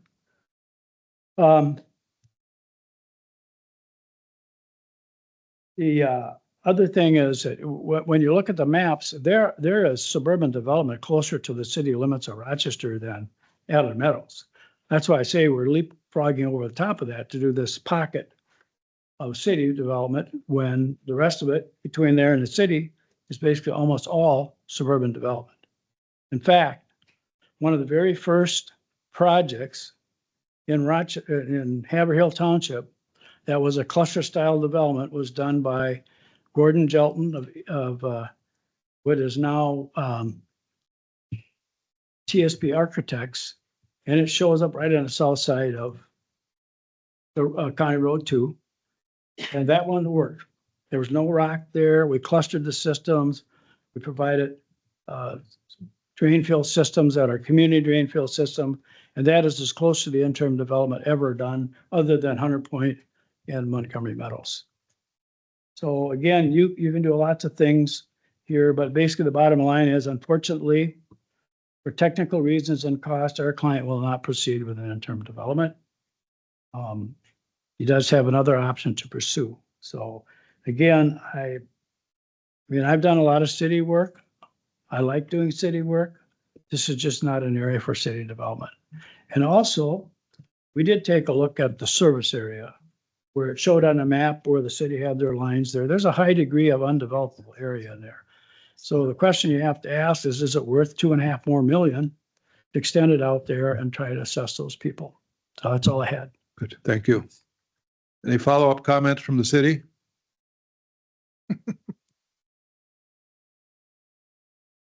Thank you. I'll just use the opportunity to rebut specific comments or provide some clarity around those items that were discussed. I think we've covered the high level perspective for you, but just a couple of items I'd like to provide clarity on. We got into the nitty gritty around costs in a lot of ways. So things I would like to add for consideration. Once again, we're putting emphasis on the financial assessment that was provided, though we would very much appreciate the opportunity to fully analyze such a pro forma and understand those costs to really determine if interim development is not feasible. Another point for consideration, though, within that analysis, it makes a point, and I would have preferred for Bill to make sure I've got this right, but it makes a point of saying that the septic systems will be a responsibility of the property owners to install as well. So the point I would like to make is the connection charges that we would defer are probably relative in cost to a private septic system. So I just want to make that point known, and that consideration and that cost is still passed along to the private property owner, no matter what. What the community member has expressed as well of concern for the adjacent development, and what I would like to address in their concern of also paying that high upfront cost. Our way of assessing that to an existing property would be different. In short, it would be about the same as it would be for a connection fee. I'm over summarizing it, but for example, the way it would equate is more similar to $10,000 or $15,000. So that would be the assessment for a property if they're on 4 or 5 acre lots. So it looks a little different. Once again, a point I would like to make as well. Forgive me, I'm losing my train of thought, but I wanted to point that out. There's certainly reasons to recommend orderly development. I think a concern would be the city forcing connection. Generally, we're looking for negotiating and working with property owners. In our experiences, we've had situations when septic systems fail and property owners therefore have to pay the cost twice anyway. So there is value in orderly development and consideration of when those fees are paid. I'll pause for questions. Otherwise, that was my response. Questions, Yeah, Commissioner Wright? you're referring to the Hidden Hills. Correct. The information in the Hidden Hills was they'd have to pay so much Right. per acre. Correct. You're saying that is absolutely, It's a different correct. assessment for an existing subdivision. It would be closer to $10,000 based on those, $10,000 to $15,000 based on those lot sizes. so has Hidden Hills talked to the city? I mean, I assume that you gave them that information. Thank you. No, we have not. All right. Well, that's why there's Commissioner Fine. communication. Thank you. So I just want to make sure I understand this. So for, let's say that this property down the road was going to be hooked up to city services and it was going to have to go through Hidden Hills, and that right now is a township development, then would you annex them and use eminent domain to run that through, or what's that look like? I'll do my best. Certainly, Matt and I have discussed this and he's welcome to jump in, but I will reiterate that there are options for serving this property. That is not our only option to connect through Hidden Hills, which is, I recognize, different than what you heard from the applicant, but our assessment shows that there are options. If we went that option, traditionally what we've done, as I understand, is we will have conversations with the property owner. So typically we're working to negotiate before we would go that route. Certainly what you had just described is an option, but it's not our only option. Okay. And assuming that you're right, that you could go to the north to 48th Street, then you would have to annex those properties and use eminent domain to go through them then too, right? I mean, because they're 5 and 35 like acre parcels there, right? I mean, they're rural parcels. Here comes Matt. Here Well, comes he's the coming. lifeline. Okay, go ahead. Mr. Crawford? Yes, we'd have to figure out the route, but we'd have to work at getting easements to those properties like we did Emerald Hills. We went through a bunch of properties. We obtained easements from them to extend the sewer. So we went from the north, we'd have to do that. And then to Bill's point, there's a small area down there that's a little bit lower that would be tougher to build, to serve, but the majority of the property could be served from a line from the north. And we could look at routes too that would work with, you could say, willing participants for putting the sewer across their property. Yeah, that's kind of the key though, the willing participant. Right. I mean, that's the ideal situation. I mean, it's always condemnation, but nobody wants to go that route. You'd rather go with willing participants. So I appreciate that. Thank you. So anyone else? If I may, just one last comment that was addressed, a concern that the applicant had pointed out in prior experiences when we're trying to extend sanitary or make infrastructure investments intentionally. We do typically want a percentage of the property owner's consent and agreement. We no longer require upfront assessments, as was mentioned. So I wanted to clarify that for our recent discussions is not something we require if we have property buy-in to that connection. Thank you. Okay. All right, members, I think we are, Mr. Chair. at this point, is there a motion to, This gentleman has Mr. Toynton has. okay, yes, come forward. And Bill Twain, WSA. I failed to mention that in the interim development criteria produced by the city, it says that you can use individual sewer treatment systems. Olmsted County zoning ordinance requires a minimum 2 acres unless you use a community system.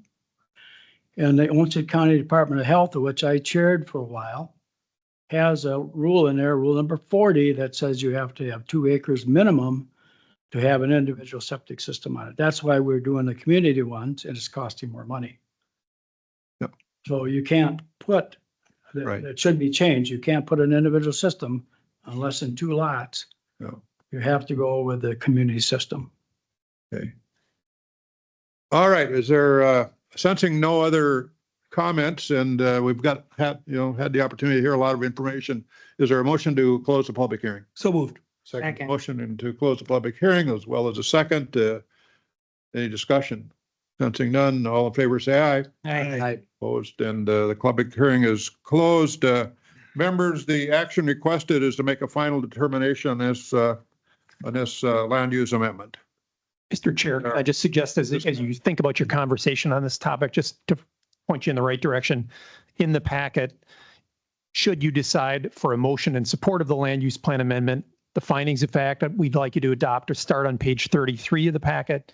If you decide to a motion to deny the land use plan amendment, those findings of fact start on page 26 of the packet. Thank you. Thank you for that. Is there a motion, again, on the proposed land use amendment, one way or another? Is there a motion? I move to deny. Okay, there's a motion that the planned use amendment be denied. Is there a second? I'll second. We have a second on that. Discussion on the denial. Any discussion? Commissioner Wright, you want to discuss your? No, I think that the consideration of the city has to be given a lot of weight.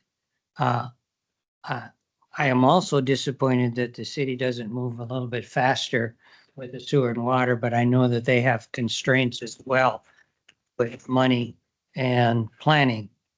But I'm also concerned that there will be a parade of developers that will come in and ask us to approve land that similar to this one, if we go ahead and approve this one. So I do think that the planning that the city has put forward is very important. I do not want to constrain the city. I think they have a good reason for saying that this particular project should be denied. And, you know, of course, we would be willing to look at projects individually, but this one I think is important enough to deny. That's my reasoning. Commissioner Wright, can I assume, just at least for the record, that your motion then would include the supporting the findings on page 33 through 37 of our agenda? Yeah. I think it's 25. 25. Page 26 are the ones 26. in support of a Wrong denial. set. Okay, I'm sorry. Okay, starting on page 26, I'm sorry. Yes. And to the end, I won't look at the page. Okay, so for the record then, supporting the findings of denial. Got several of us. Okay. I think we all want to talk probably. You can Okay, choose those discussion. first. Anybody else? Go with Michelle first. So you're ready with a rebuttal. Absolutely, hear the case put forth by the developer, the cost of interim development, et cetera. What is really disappointing to me in this case is that we've skipped a step in the process, because after the initial meeting with the city and the developer got cost estimates, et cetera, there was no follow-up discussion with the city to understand what next steps could be.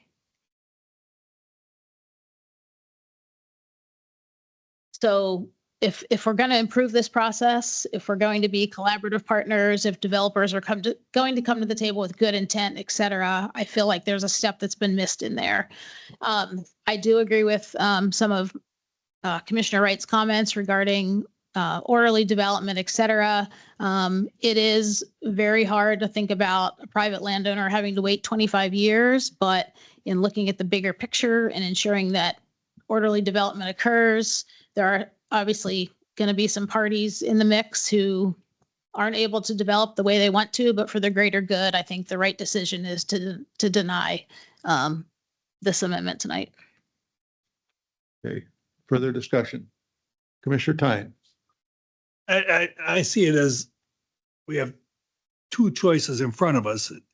The developer's made it clear that financially he can't do interim development. Okay, so the choices are either we let a suburban development happen and we get 45 to 48 lots and increase our housing supply, or this turns into rural 5 and 35 acre lots and we get five houses built on this land.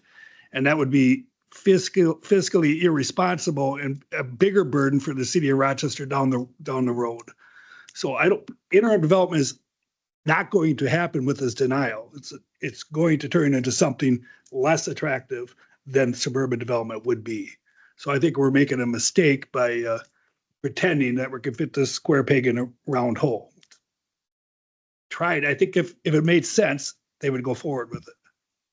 Most people have their own self-interest at heart here, and if the developer could make money on interim development, developer would be asking for interim development. Okay. Yep. Anyone else wish to comment? Mr. Chair. Yes, Commissioner Hopkins. I mean, I firmly believe, I mean, that this is prime urban development area. But if the developer has determined that because of the geological situation, and because of the prolonged wait to get some kind of sewer or water service to this area, I tend to agree with Commissioner Tyne that we're going to take an opportunity to develop 45 lots and turn it into, nothing, or 5 lots, or my principal concern is to increase the housing stock in our community and not to decrease it. So with that, I would support the amendment.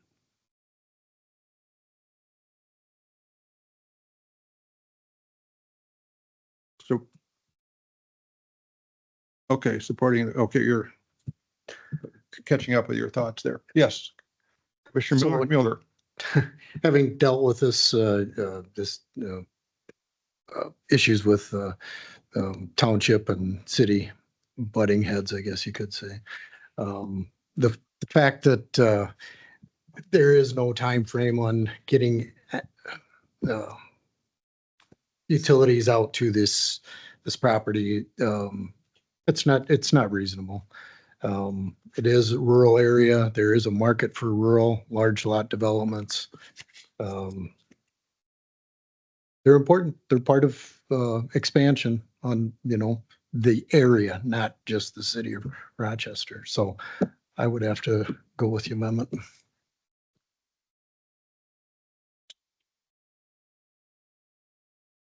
You are going with the amendment in a denial or a? No. So you're opposed to the motion? Correct. Okay, okay. Anyone else? Chair? Yes. I'm in favor of the motion to deny this amendment for several reasons. But I'd like to just ask all of us to zoom out for a moment and recognize that one of the reasons, if not the main reason, why we as a board took up the responsibility of decision-making when there's a dispute between the county and the city is in 2024, is to improve collaboration and communication. That this is also a process improvement decision that we're making here, in addition to the actual land use plan amendment. And while I appreciate the arguments on both sides, it's very close. It's a very difficult issue, and the arguments on both sides are strong.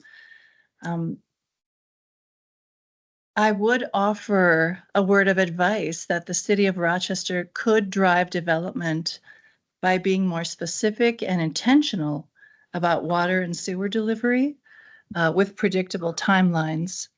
Absent of specific timelines, I can well understand the concerns voiced this evening.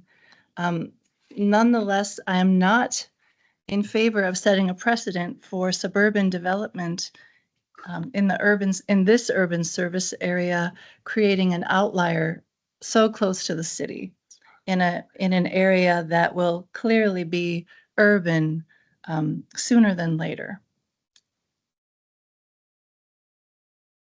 Okay, thank you. Commissioner Tyne. I'll just rebuttal. I'll agree on one thing. The process is much better that the county board decides this, because if with the old process, this would have been a 7-0 vote city council. We would not even have known this was a possibility. So now we have 7 people who are given this true consideration, not, I like my colleagues on the city council, but they're protective of the city proper, not those outside their limits as much. They've already shown that they're 7-0 against this development. We're giving it true consideration. Now, what was my second point? Will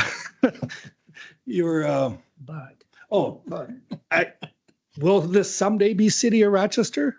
Probably. The city of Rochester says it'll be 25, 30 years by their own words. So it's not imminent that this will be city of Rochester. City of Rochester is growing to the northwest. This is in their 25, 30-year plan, and the neighboring property is in their 50-year plan, correct? Well, 100 feet off the neighboring property is 50-year plan. It's not imminent that this will be. Very, very likely I will not be alive for this to be a city. Mr. Mueller. I just wanted to make a comment. Sure. That this property would not be an outlier. You already have Hidden Hills, you have Serenity Hills, you have a cemetery. That's all not going to get annexed into the city. Just a heads up. So it's not specific. It's not an outlier. It is going to be difficult for the city to actually get to it. Their septic or their sewer that they're showing is really, really vague. And I just see a tremendous amount of expense. It's going to end up being nothing is what it's going to end up being, because a developer won't be able to afford to develop it with city. Okay. So maybe my turn. I'm going to support the motion to deny. And, we all think a lot about these things, and I'm not sure where I'm going to start or where I'm going to end, but I'm going to think a little bit when I talk, hopefully. The journey of a city and a county, frankly, is a journey. And as you think about Olmsted County and the city of Rochester, and I'm just thinking kind of out loud, IBM came here about 1956 or so, and we were a community of 25,000. And now at least Rochester is about 125,000. So just thinking about in those amount of years, a growth of about 70,000 people in those 70 years. And my point is that 70 years in the life of a city is really not a long time. Cities and counties, wherever they may be, are going to be here for a long time. And I think it's duty bound and incumbent for us as policymakers to think about the future and think about frankly, where the city and county might go and might be someday. And I would love to be part of a big conversation that brought together the township people, the city people, and us, and had some conversations about what this county is going to look like in 50 or 100 years, because I think it's really important. I think tonight's an example of why it's important, because we're up here trying to make individual decisions on relatively, speaking, small areas, and whether or not they ought to be, city, or whether they ought to be suburban subdivisions in a township. And I think about that from the standpoint of, again, how does our city grow? Right now, our county grow. It's a county of eight cities in one county. What might it be someday? And I say that because in my life, I've never seen suburban subdivisions that don't turn into suburbs, and suburbs become cities. And so, and maybe that's okay. But this property someday is either going to be in the city of Rochester or in the city of somebody else, or some other name, whatever it might be. I don't think there's any question about that. And if you just look at the townships surrounding Rochester right now, they certainly have the taxable market value to be cities. Any two of them that they join together, there's every incentive in the world, perhaps, to, at least from the standpoint of local government aid and municipal street aid, for townships to come together and be cities. Any two of them could could join together and be in excess of 5,000 people and thus be eligible for municipal state aid on our streets. And like, why wouldn't you do that?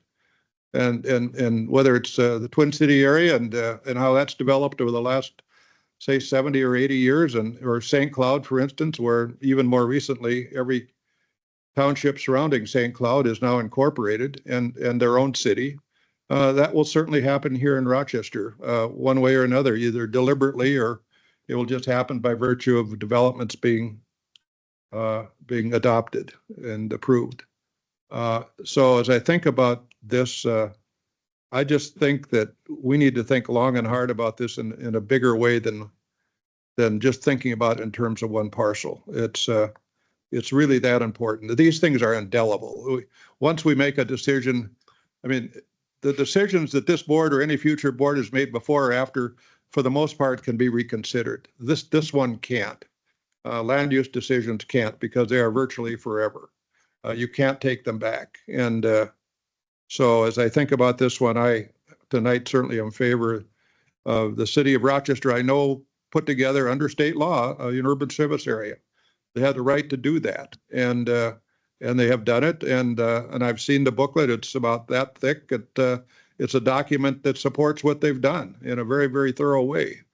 And we can certainly argue perhaps on the edges of whether or not every last parcel was good good in terms of being part of that parcel, that land use service area, or urban service area rather.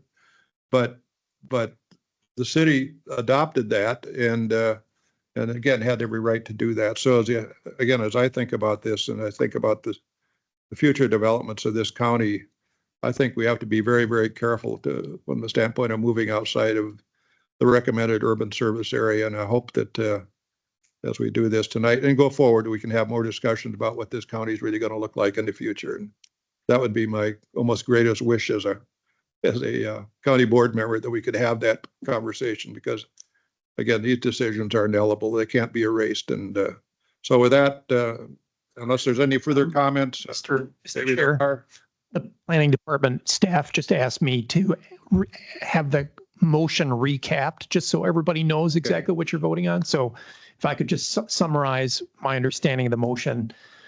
The motion is to deny the land use plan amendment, and the net result of that will be that the land would remain in the urban service area and the proposed suburban subdivision would not occur. Just want to make sure that there's at least a common understanding on what the motion's about before you vote, please. Okay. Yes, that was my intent with the motion. Okay. Point of order. Yes. So a yes vote is a vote for denial. Correct. To be clear. Okay, let's just do a roll call, because I know there's probably a divided house on this one. Can the clerk call the roll? Nay. Yes. Nay. Yes. Yes. Yes. Nay. So we have, what is the vote? 4-3. Is it Passes. It passes. it passes? Were you a yes or nay? I was a nay. Nay.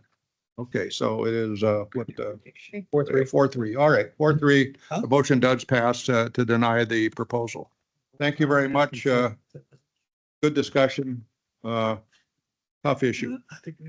So let's move on to then, the next order of agenda is the consent agenda, and I would just read the items here, and any individual can perhaps indicate right now. Does any individual want to pull any one of these? No. Okay, so let me just read them. Approve the draft of the April 7th Olmsted County Board of Commissioner meeting minutes, accept quotes and bid for season supply of services and materials to maintain county roads. Award contract for fabrication of arena parcels system. Award a contract for the Olmsted County Waste to Energy turbine generator, etc. Award the contract for unleaded gasoline and diesel fuel. That is the consent agenda. Is there a motion to adopt? Move to approve the consent agenda. Second. We have a motion to approve the consent agenda as read, and a second. All in favor, say aye. Aye. Opposed, nay, and carried. So moving on then to discussion decision items, the Olmsted County Disaster Declaration. Welcome, Administrator Granzi. Good evening, Chairman Sanjum, Commissioners. My name is Travis Granzi. I'm the Olmsted County Administrator. I appreciate that last discussion you had was certainly a difficult decision. I think the one that you're about to make will probably be quite easy for you as it relates to the interests of Olmsted County and the community that we serve. As everyone in the room is aware, on April 17th, Olmsted County residents were impacted by a number of tornadoes that blew through our community and damaged over 50 structures, and that number is likely growing. And there's been significant damage to over 20 structures within our community, impacting all the residents that lived in those homes and around those areas. So what occurred was last Friday then, Chairman Senjum was authorized to issue an emergency declaration then on behalf of you as a board and on behalf of all the residents of this county. That emergency declaration then lasts for approximately 72 hours. And we were able to actually, through the work of the sheriff's office, get that extended until your board meeting tonight. So the ask before you again is to declare a disaster here in Olmsted County as a result of those tornadoes. Before you do that, though, I just want to highlight a few things that I think really show the strength of this community and the response to what occurred. As I mentioned, I mean, there were over 50 homes that were damaged, and over 20 of those were in a really significant manner. And our sheriff's office, from the first moment of this incident, really responded in such a way that should make us all proud. They responded immediately to Stewartville. They were tracking these tornadoes as they moved through our communities, and they responded immediately to the Marion Township. And I mentioned those two because they're the two areas that were most significantly impacted. You know, about 50 of these homes, and about 20 of them with major damage occurred in those two parts of the county, right? There were other areas that were impacted across the county too, as these twisters kind of lifted up and put themselves down in some different spots, and certainly impacted some other areas within the county. But our sheriff's office response was excellent. You know, you had an opportunity to see the city administrator, Bill Schimmel, in an earlier meeting, and he too was very complimentary of the response from the sheriff's office. I'd say the same is true for the folks in Marion Township. And I had the opportunity to talk to Joel Mesmer from the Marion Town Board.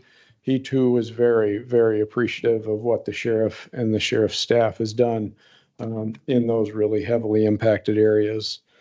I'd be remiss if I didn't also mention the public health team who responded to help the folks that were down in the Marion area, and our public works team who also put up signage and helped block off roads and help and clear some of the roads from some of the debris that was there. And our environmental resources team who made access available to the public then to be able to get the debris hauled off their property as everybody worked so hard on the cleanup. And our facility staff, our park staff. I mean, I could go down the list. There were so many people from the county that responded to this. But more importantly, and I think the one thing to really highlight is the response from the churches and the neighbors and the community of Olmsted County that really pitched in and helped the people that were in need the most. So I mentioned Bill Schimmel, I mentioned Joel Mesmer.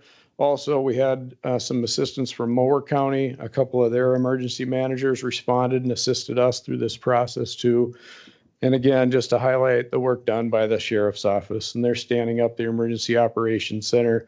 Sergeant Nick Jacobson was absolutely phenomenal. Anybody you talk to would probably say that his work through this process certainly made everybody's life a little bit easier.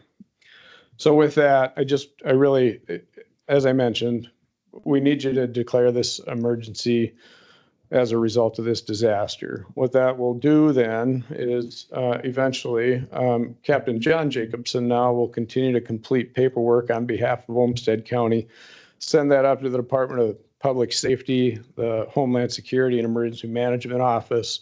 And at one point in time, then this will end up in the governor's lap, and the governor will have the opportunity to declare an emergency then for Olmsted County. That'll open up some resources for the county and help all those neighbors of ours recover from this disaster. So with that, unless you have any questions, we'd ask for you to adopt this emergency declaration and the resolution that's before you. Thank you so much, Administrator Granzi. Is there a motion to adopt the resolution? I'll make a motion. We have a motion by Mueller, second Second. by Hopkins. Any discussion? I would just say, Administrator Granzi, thank you for those words. And I tell you, they're humbling. And from the standpoint of what our county and what our community did to respond to this, I think you make us all very proud, quite frankly. And so Sheriff and others, all involved, all the departments, thank you so much. And individuals within this board, if they want to speak to that point, you can go ahead, but I think we all feel that way. Yes. Okay, is there a motion? We have a motion second. Is there a affirmative vote on this? All in favor, say aye. Aye. And opposed, no, and the resolution passes as printed. Moving on then to the next item is the 2026 property tax levy administrative error and next steps as a discussion item. I believe Assistant Administrator Johnson is going to, Deputy Assistant, I'm not sure. Please introduce yourself. Good evening, Mr. Chair, Commissioners. Deputy County Administrator James Johnson with Administrative Services. I was just asked if I may want to suggest a brief recess if the board would like, or certainly we could continue. I don't know. Board, you want one? I think we're good. I'm fine. All right. Everybody needs a bathroom break, obviously. You know what to do. Very good. Then I'll continue. Tonight, Commissioners, we have before you, we're going to be presenting 4 options to respond to the levy error that you're all aware of that's been in the media. Before we did that, we thought it'd be appropriate to really quick do a rear view mirror look. What happened? Why are we here this evening? What are some steps the county is looking to prevent this from happening again? Also put the error into context, and then that would tee up the conversation on what the appropriate decision is from the board. Maybe what I'll also, before we get to just a brief preview of what the options the board will receive, I would characterize none of them as the county keeping the money. That's one thing I've heard in the media, in fact, in the public comment tonight, and I certainly understand that that's the narrative out there. There'll be 3 options that essentially would work diligently to correct the math on the bills for the current year. The 4th option you'll hear later on is not to keep the money. I would suggest to frame it up as the county hold the money until such time as the levy next year comes due and apply the money towards next year's levy. So just a brief change in terminology, but I think it's important to point out. But we'll get to those in a few minutes. First thing, I'll just take a look back to the end of December of last year. And in the media, some of the comments, or we've already shared a little bit about this. And I believe, Mr. Chair, you mentioned in some of the media correspondence, this started with a human error. So if you rewind back to December, every year we pass a levy. You've done it for years. It's something all taxing authorities in the county do. And that starts with a resolution. You can see the resolution. I have it up here on the screen. I'm going to call your attention to the red boxes. The 141,713, that is the approved levy. That's what the total levy should have been. If you look at the language in the resolution, there was an "and now therefore" statement with library funding. That 1.5 million was already included in that 66 million above. So this unfortunate terminology, unfortunate language in the resolution dated in September was the beginning of a chain of events that got us to error in the overall levy. So second thing I want to call your attention on, that same day, or in the end of December 23rd, we did have staff within the county take that resolution and email it to 3 different staff in our property records license department with a clarifying statement here in their email. I just want to call this out. It's important. This email was sent to 3 individuals, not an entire team that needed to see that email, unfortunately. So these kind of discrepancies and amounts, if you will, resulted into 2 different numbers circulating in our property records license department of what the levy should be. The 141 in the email here, and then in the resolution, the 141 plus the 1.5, they added those together. So I kind of look at one's human error, one's a bit of a process error. Human error may be the unfortunate language and how the resolution was drafted, and then the process error, the follow-up email was limited to 3 recipients rather than an entire team. Then we do have a cross-check that we have. We do it every year. We take the truth and taxation levy, the max levy, and then we put the approved levy in there, and it can't be, or it can't be, it has to be equal or less than the max levy that was prior approved. And we do that to make sure we're not over levying. Well, that process also failed. So there's things along the way that 4 things happened, I think, that led to this. So I want to call that one out just for your awareness. And then when we enter the numbers into the system, the final system that's used to calculate taxes, and it goes into the system that actually kicks out the items you get in the mail that tells you what your liability is. The resolution language was used for that, not the email language that was sent to 3 people. So I kind of have these 4 points along the way that if any one of these would have been done differently, I think we wouldn't have been here today. Starting with the original resolution, the language. So what are we going to do to fix that? We're going to take a look at that resolution language, and I can assure you it'll look different next year. There'll be some clarity. And maybe I'll just briefly show you. You can look, there's differences. General fund without libraries was sent in the email. General fund didn't have that statement. So there's some confusion in there. Did it include the libraries or not? So just want to call out, we're going to take a look at that resolution language. You can expect to see differences next year.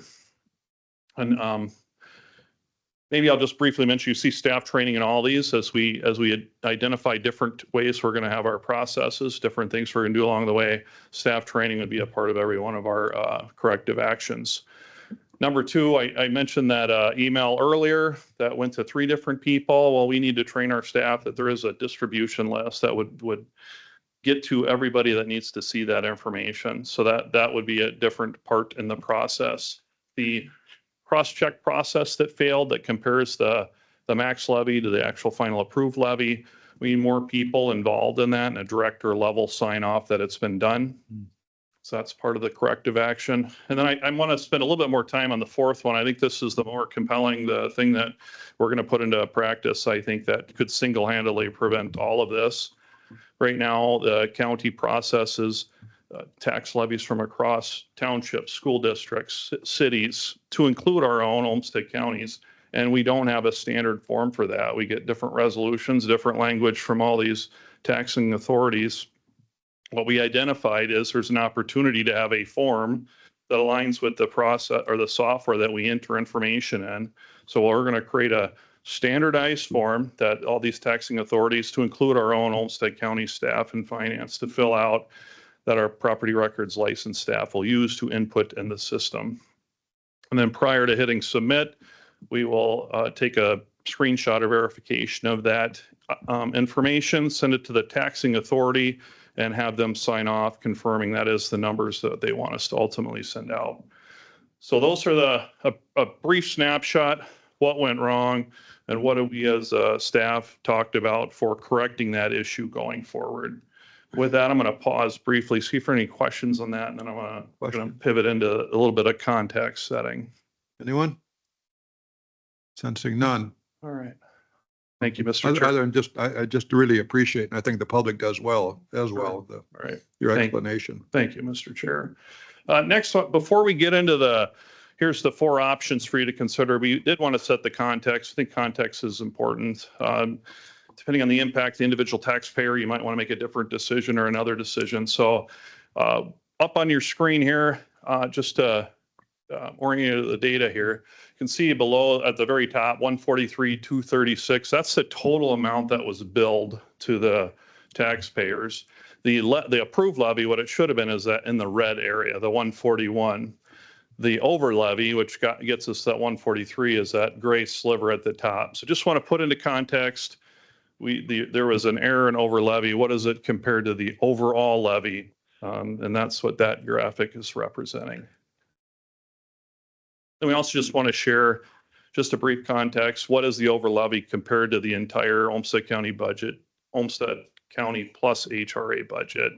So that budget with Olmsted County plus HRA is exceeding 400 million. The over levy is 1.5. So we just want to put these, just put these into context on what we're talking about here. And then moving on briefly, the actual individual taxpayer impact, and want to just show these few examples, and taxpayers can certainly connect with our staff and get their specific amount. Happy to do that and continue to do that as we get calls.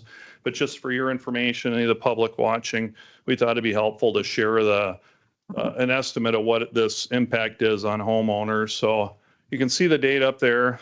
I would call your attention to the $370,000 home in the middle there. That is the average home value in the county that we see. So you can see the more expensive home, the total impact for the entire year is a $31 amount with 260. We do find, you'll hear more about, maybe we'll talk more about escrow and some of the complexities with how our taxes are typically paid. But a lot, I think 50,000 of the 70,000 parcels, we receive payments via escrows from various banks or whatnot. And the tax impact is spread out over the year on people's escrows. So we thought it would be important to show the monthly impact. It varies in these three examples from just under $1 to just under $3 every month. So also thought it'd be important to show the impact to our businesses, commercial properties, apartment complexes. So we have this up here as well for you to look at. Again, you can see the total impact at the top there for $600,000 zone 3A commercial is $48 for the entire year, $4 for the month. If you go all the way down to the $3.5 million 4A zone, Department 4 or more, total impact for the year is $180, or that parcel will be looking at $15 a month. So now we're gonna talk a little bit about what the options are. Again, I want to state the first three are really working to correct and reissue statements for the current year. The fourth one is the one that you've seen in the recommendations in the media from staff that hold on to the money and apply it to next year. But I'm gonna have my colleagues, here we go. I'm gonna hand it off to my colleagues here to walk through some of the details on the options. So. Thank you so much and welcome, and please introduce yourself. Hello, Commissioners. I'm Mary Heft. I'm the Director of Property Records and Licensing, and I am just going to go through options 1 through 3. Assuming this goes right. Nope. Okay. I'm just going to, highlight some of the pros and cons. So number 1 is to recalculate and reissue the property tax statements immediately upon your direction. That would be for approximately 74,000 parcels. That would be to prepare, print, proof, and mail the revised statements. We have in there that the con for this is approximately $70,000 in expenses. And I believe we're being very optimistic when I say we can do it in 3 weeks. Okay, that would be after we have our software corrected as well. So typically it takes staff just under a week to proof and get that ready. And then the printer needs their time as well. This does not allow staff time to work with the escrow accounts because that stuff had to already be submitted for the 52,000 escrow accounts. Some taxpayers may have already paid their tax, used their tax statement for filing property tax refunds. The other complication is Minnesota statute requires that tax statements are mailed at least 21 days before they are due. Okay, and I'm not sure, we're concerned about the complexity of what a revised statement would do and what the impression would be from the public on that. Okay. Recalculating, obviously 74,000 parcels can also bring upon some additional unforeseen problems. However, the pro with this is it may foster public confidence. right? That we turned around and we did this. Now, option 2 is kind of a version. It allows us to calculate the property taxes. However, have everyone pay the first half property taxes as they are submitted today. Okay, then any credit on the first half that is paid in the first half would be removed in the second half if they went off the revised statement, right? If we mail them a new statement and they use the new statement to make that payment. Okay. The cons, again, is there's a $70,000 printing and postage cost. There is potential for confusion on the second half amount being a little lower. Again, recalculating could introduce unforeseen issues. Some taxpayers may have done their property tax refund, and it does complicate some things. It could complicate some things for title work and any allocations of taxes that have already been done in titles. So we may be issuing refunds and working through that. The pro is that it would correct the error in the same year that it occurred. I think it would be well received by the public, and it introduces less administrative burden than if we would consider doing a refund. Although we don't put that out here as an option, it has been brought up by the media, so that's why we put that in here. Could I ask a question on this one? You know, there are some people that would say, well, you kept my money from May 15th to October 15th. And the interest on that is, I don't know what it would be, but if we wanted to make right with respect to even a little money, interest money on that October 15th statement, could technically you do, computers can do anything, I guess. For a price, they can. Yeah. So what you're, I mean, there are some are that meticulous about thinking about this. yeah. Mhm. So you're saying, so if somebody paid their full taxes, Yeah, let's say they paid $20 too much, and we were going to make that $20 right in next October. Could we pay them whatever interest? I mean, technically, could we do this? Could it make this whole right almost to the penny? That's what I'm asking. you're talking about just for those few months, not for Yeah, the whole right, year. exactly. Yeah. Honestly, we didn't have that conversation with the software company about the possibility of creating that. I'm not sure, because some people will have already prepaid and some people won't have paid. So that could complicate how they'd have to create that calculation. Okay. But Wilfredo will be speaking about interest opportunities for the full year in the event it was decided Okay, to wait. thank you. Okay. The other pro for this is it's less risky for us to not be under the gun to reissue the statements as with option 1. Okay. And with option 2, it does allow us time to work with mortgage escrows to adjust their second half payment. Okay. Now, option 3 is the same as option 2, with the exception of not reissuing statements. Okay, not reissuing statements allows for the savings of approximately $70,000 to the taxpayer. Okay, the only additional cons related to this is taxpayers who have paid by mail may pay the lower amount, right? And would have not calculated in the difference, right? And so then we may have to do, when people have credits at the end of the year, we have to look to see, is it a prepayment or a credit? Right? So doing it this way could create the opportunity for more of those, and staff has to manually go through and check. Can I ask? So this one's saying, okay, pay what your statement says in May, but then October, how are you supposed to know what that lower payment is?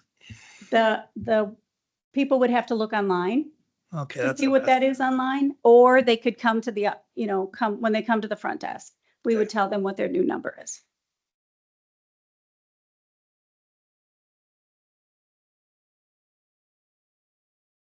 Right, it's for those other 20,000 parcels. Right. The escrows accounts would be taken care of in-house. Okay. Yep. All right.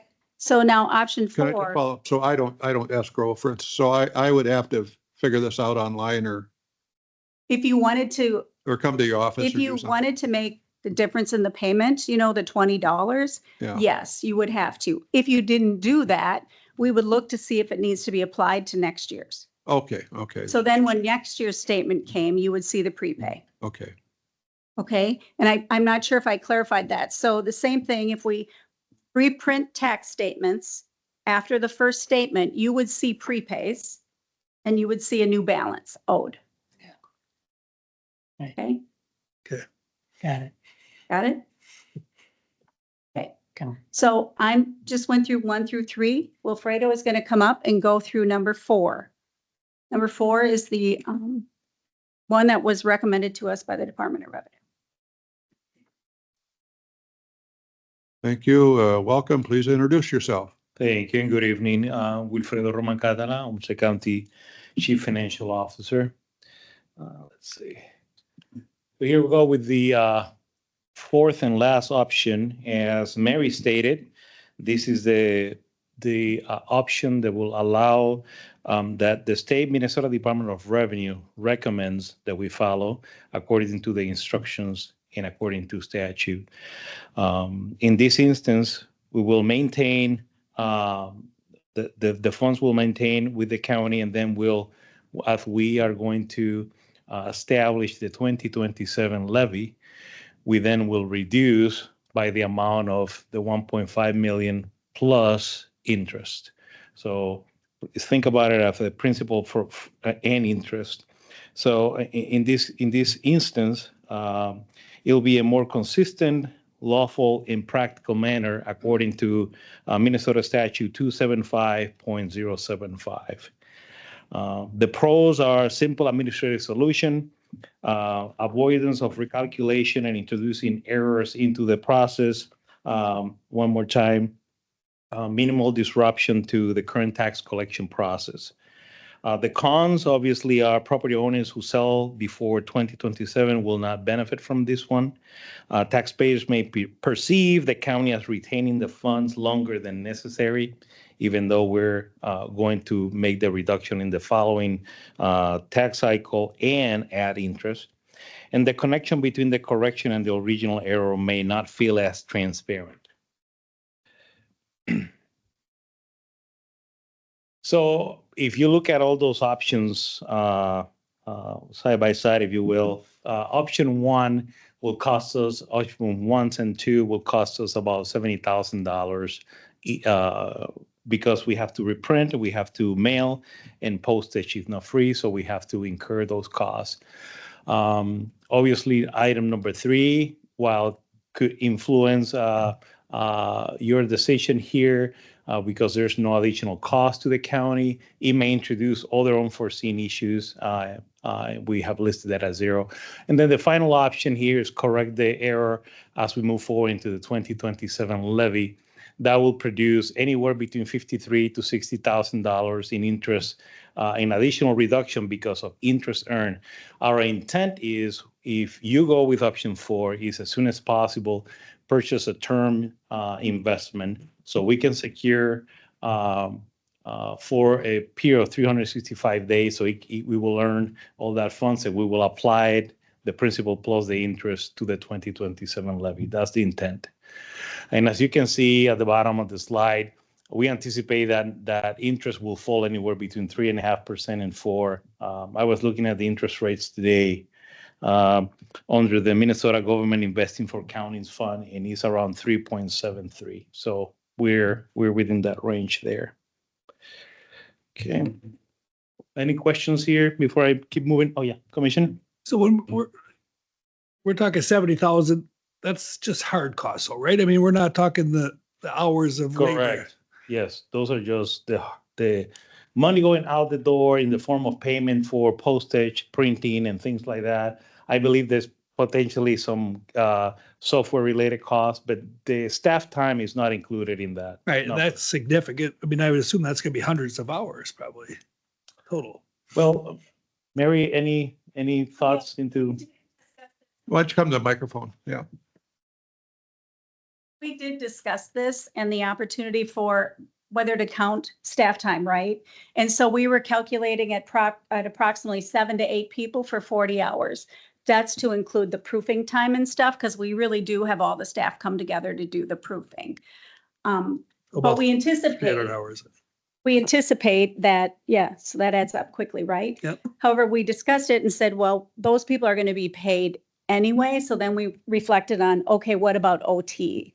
We expect there'd be less than about $5,000 in OT because But lots of, but I'm going to make the assumption that if those 300 hours, they would be doing some other work. they would They're not just yeah, sitting there. yeah, that's why OT, yeah. Yeah. Some of So, that stuff. so Yes, that other something else work's is not gonna not get getting done. done. Yep. Yes. Yes. All right. We do utilize the appraisal team a lot, the appraisers, to help do all the proofing. Okay. I'll have another question on Yeah. number 4.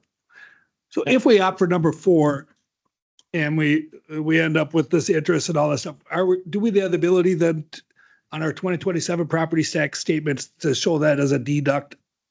Here's what our levy is. Here's what your refund or deduct is, and here's your net. I don't know, I'm not sure if in the actual statements, but we can introduce information with the statements to reflect that, but I don't know about in the statements. We did discuss that with the software company because there is a piece on the statement that says credits, right? And I know that the team was focusing on credits. There is the ag piece, but then there's the other one that says other, right? So that includes power line credits, veterans credits, and any other credit that is non-ag. Those go in that line item. So it would be an accumulative number. Okay. But Correct. we could use that number and put a little The, slip of paper saying this includes your 2026 overtaxation. the software company thought they could make that happen. Okay. They're just not sure that it'll be what we, it won't be, Bill Smith, you had $25 credit towards this. About doing an insert, I don't know what Wilfredo is thinking, if he's thinking we could do an average or just have some numbers like, hey, here it is at 250, at 350, that kind of thing. Okay. I just want to make sure that we're being transparent That we did do it and acknowledge it somehow. Okay. Yeah, so thank you for asking the questions. I think as granular as we want to be, then that adds to the potential for another point of confusion, another point of error as well. So I think that's kind of the challenge of trying to be as fair as we can be by trying to be as granular as can be, may introduce other issues. This is the letter that we received directly from the Minnesota Department of Revenue. When they're, if you see the second sentence here, the second paragraph says, Olmsted County recommendation of option 4 to the county board aligns with the Department of Revenue guidance with the levy correction procedures outlined in the Auditor Treasurer Manual on page 266. And basically what they're, if you go to that manual there, basically they're making reference to that statute 275.075 that is being referred to. And Minnesota Department of Revenue, they're the entity responsible for administering property taxes statewide and advising on corrections, right? When these type of errors occur. So yes, we're trying to be transparent and do the things the right way and consult with the Minnesota Department of Revenue, as well as our internal legal counsel. Finally, this is just additional information because I know in the media there was some information shared about a different statute. We're following the guidance from the Minnesota Department of Revenue, which specifically talks about the first statute referred here, 275.075.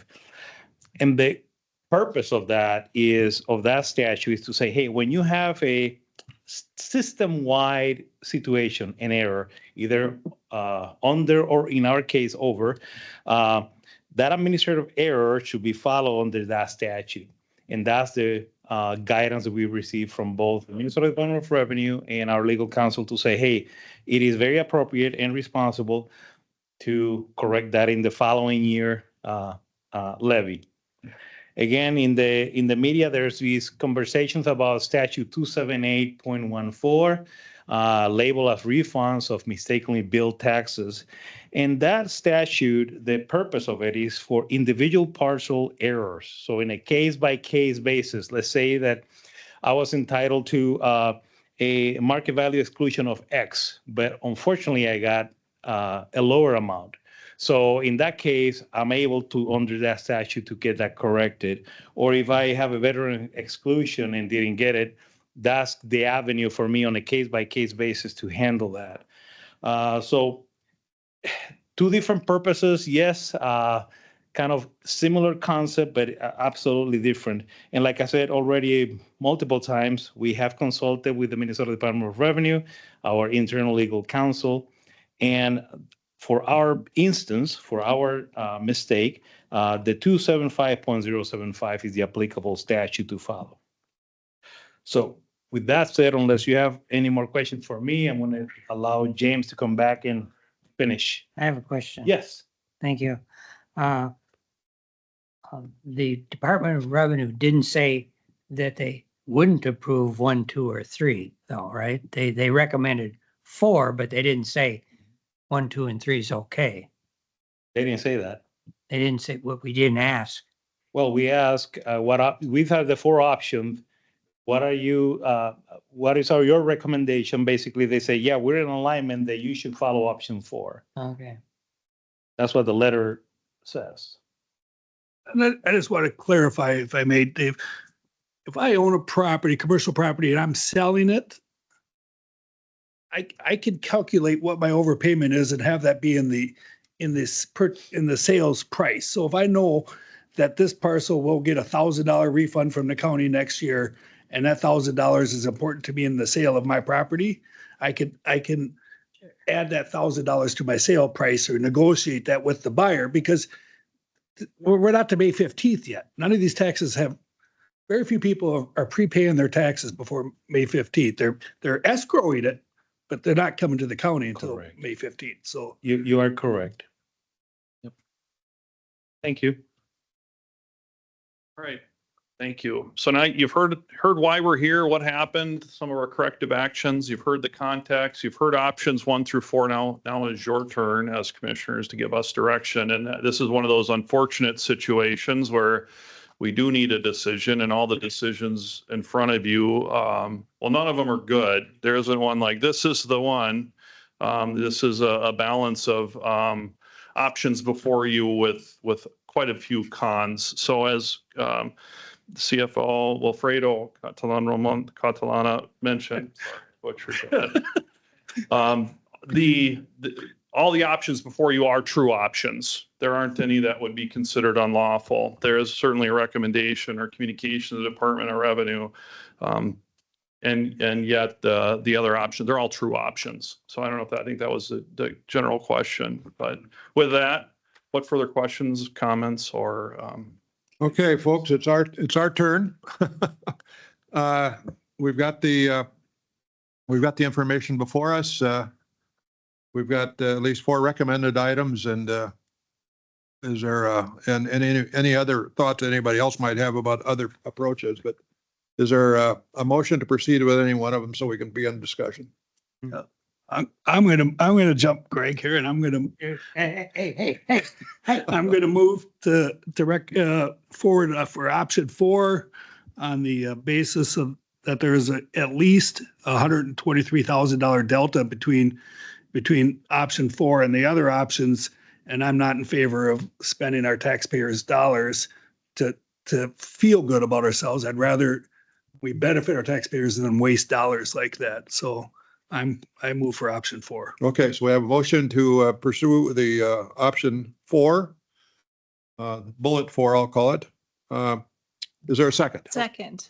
We have a second to do that. Discussion on option 4. Yes, Mr. Chair. Yes.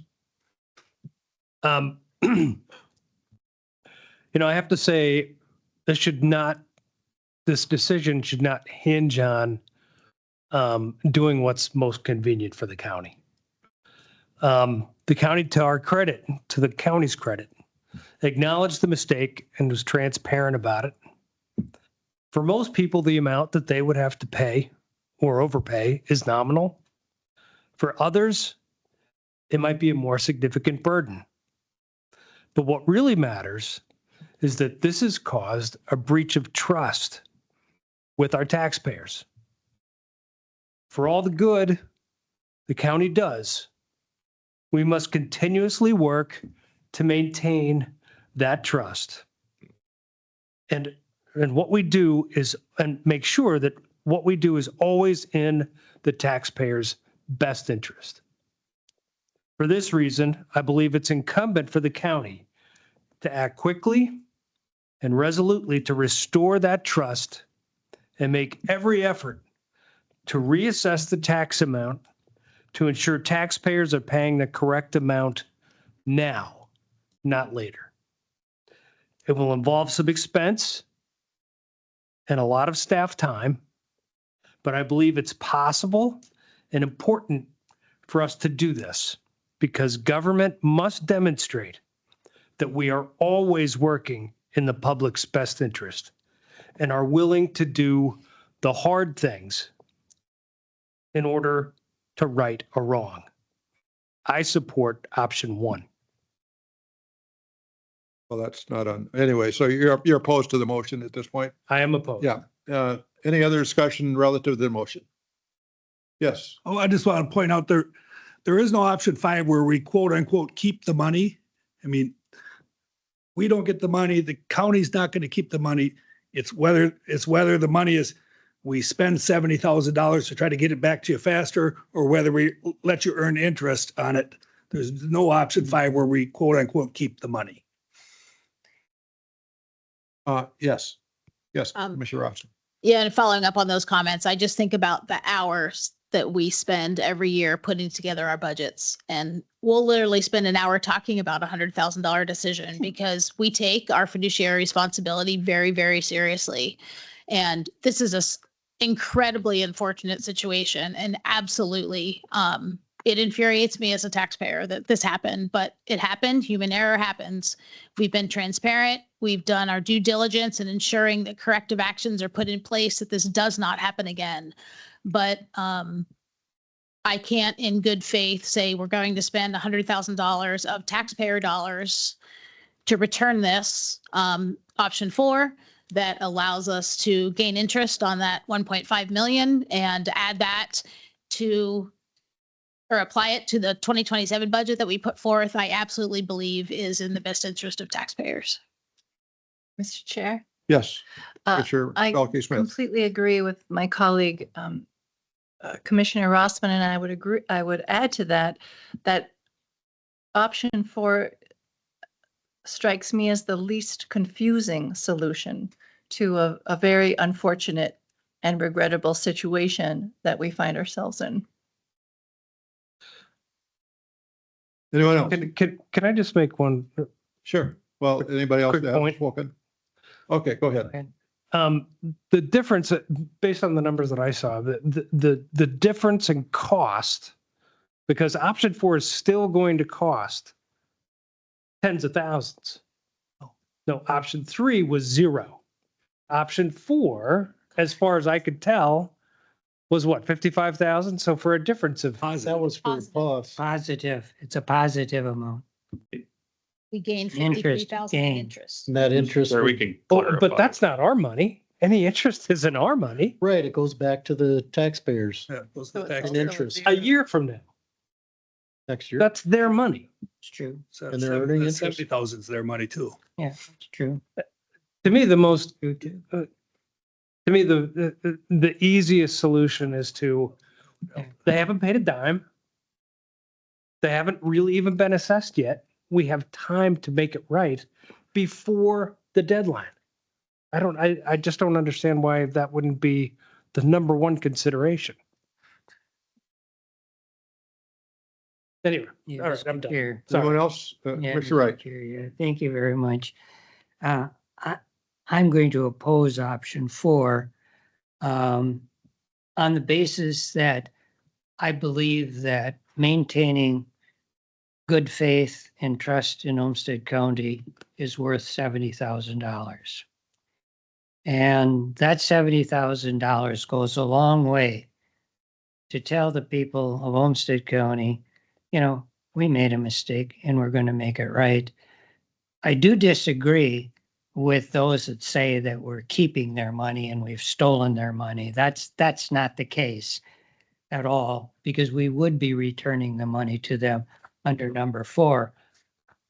But oftentimes it is not the logic that people oppose, it's the perception.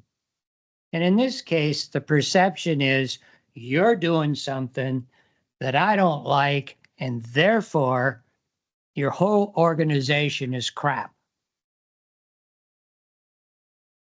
So that's where I think that it's really important that we restore that trust and faith. Now, first of all, let me not necessarily first of all, but let me also say that Olmsted County did something that other counties haven't done. We know that this error has happened in other counties, and other counties didn't say a word about it. We put it out there as soon as we knew that the error was made, so that the public was aware of that. And the discussion that we're having right now, other counties never had. They did it behind closed doors. Here, we have the discussion out in front so that the public can hear this and look at the difficulties and the pros and cons of all of these choices are made, or that we would have to make. So I think that already we've gone over and above what other counties have done in the past. But still, I'm in the area where I believe that the $70,000 is worth it for us to make the statements correct. And I don't know if that would be 1 or 2, but that I would be in that category to send out those statements again and correct this error. Anyone else? I'll just finish. I'm going to oppose the motion. I just fall on this, and it's probably already been stated, this matter about perception is frankly reality. I mean, I think we all understand what's going on here from the standpoint of cost and benefit, but the public probably isn't going to. And I just think about this county board since I come on it, and perhaps even before. I think there's still a lot of trust and confidence in our public, and I think it is worth it at some level, certainly within the costs that we've been provided to make this as right as we can. And my personal view is I'm for letting the May 15th payments go forward, but between May 15th and October 15th, coming up with some mechanism to offer a refund relative to the overcharge on the May 15th bill, and make it right as quickly as possible. So let's, anyone else want to discuss? If not, let's, yes, go ahead. If I may, Yeah. Mr. Chair and board members, I mean, I just want to address a couple of things and a couple of the comments that were made, and spend just another minute on the amount of time that staff put into coming up with kind of these options and recommendations. And please know, when we did believe that we had the public interest in mind. And we too were concerned about the issue of trust that's been mentioned a number of times here. That's paramount for me. It's paramount for all of us that work within the county. We love working here, and we think we provide a great value to the community, and we want them to feel that, you know. We also believe that all 4 of these options do in fact make it right. You know, those words have been used as well. And so, some of them, obviously, they're all a little bit different in that regard. But all of them do address the fact that, to Commissioner Wright's point, we found this error. We brought this error forward. We shared this error with the community. All 4 options make this right. And we did. Ultimately, staff aligned with the Department of Revenue in the best option of these four options, none of which are perfect, and suggesting to you that option number 4 becomes our recommendation. So it is our recommendation. It is the Department of Revenue's recommendation, considering all of the points that you've made here tonight. So thank you. Thank you. All right, are we ready? Let's just do a voice vote. All in favor of the motion, say aye. Aye. And all opposed, say no. No. No.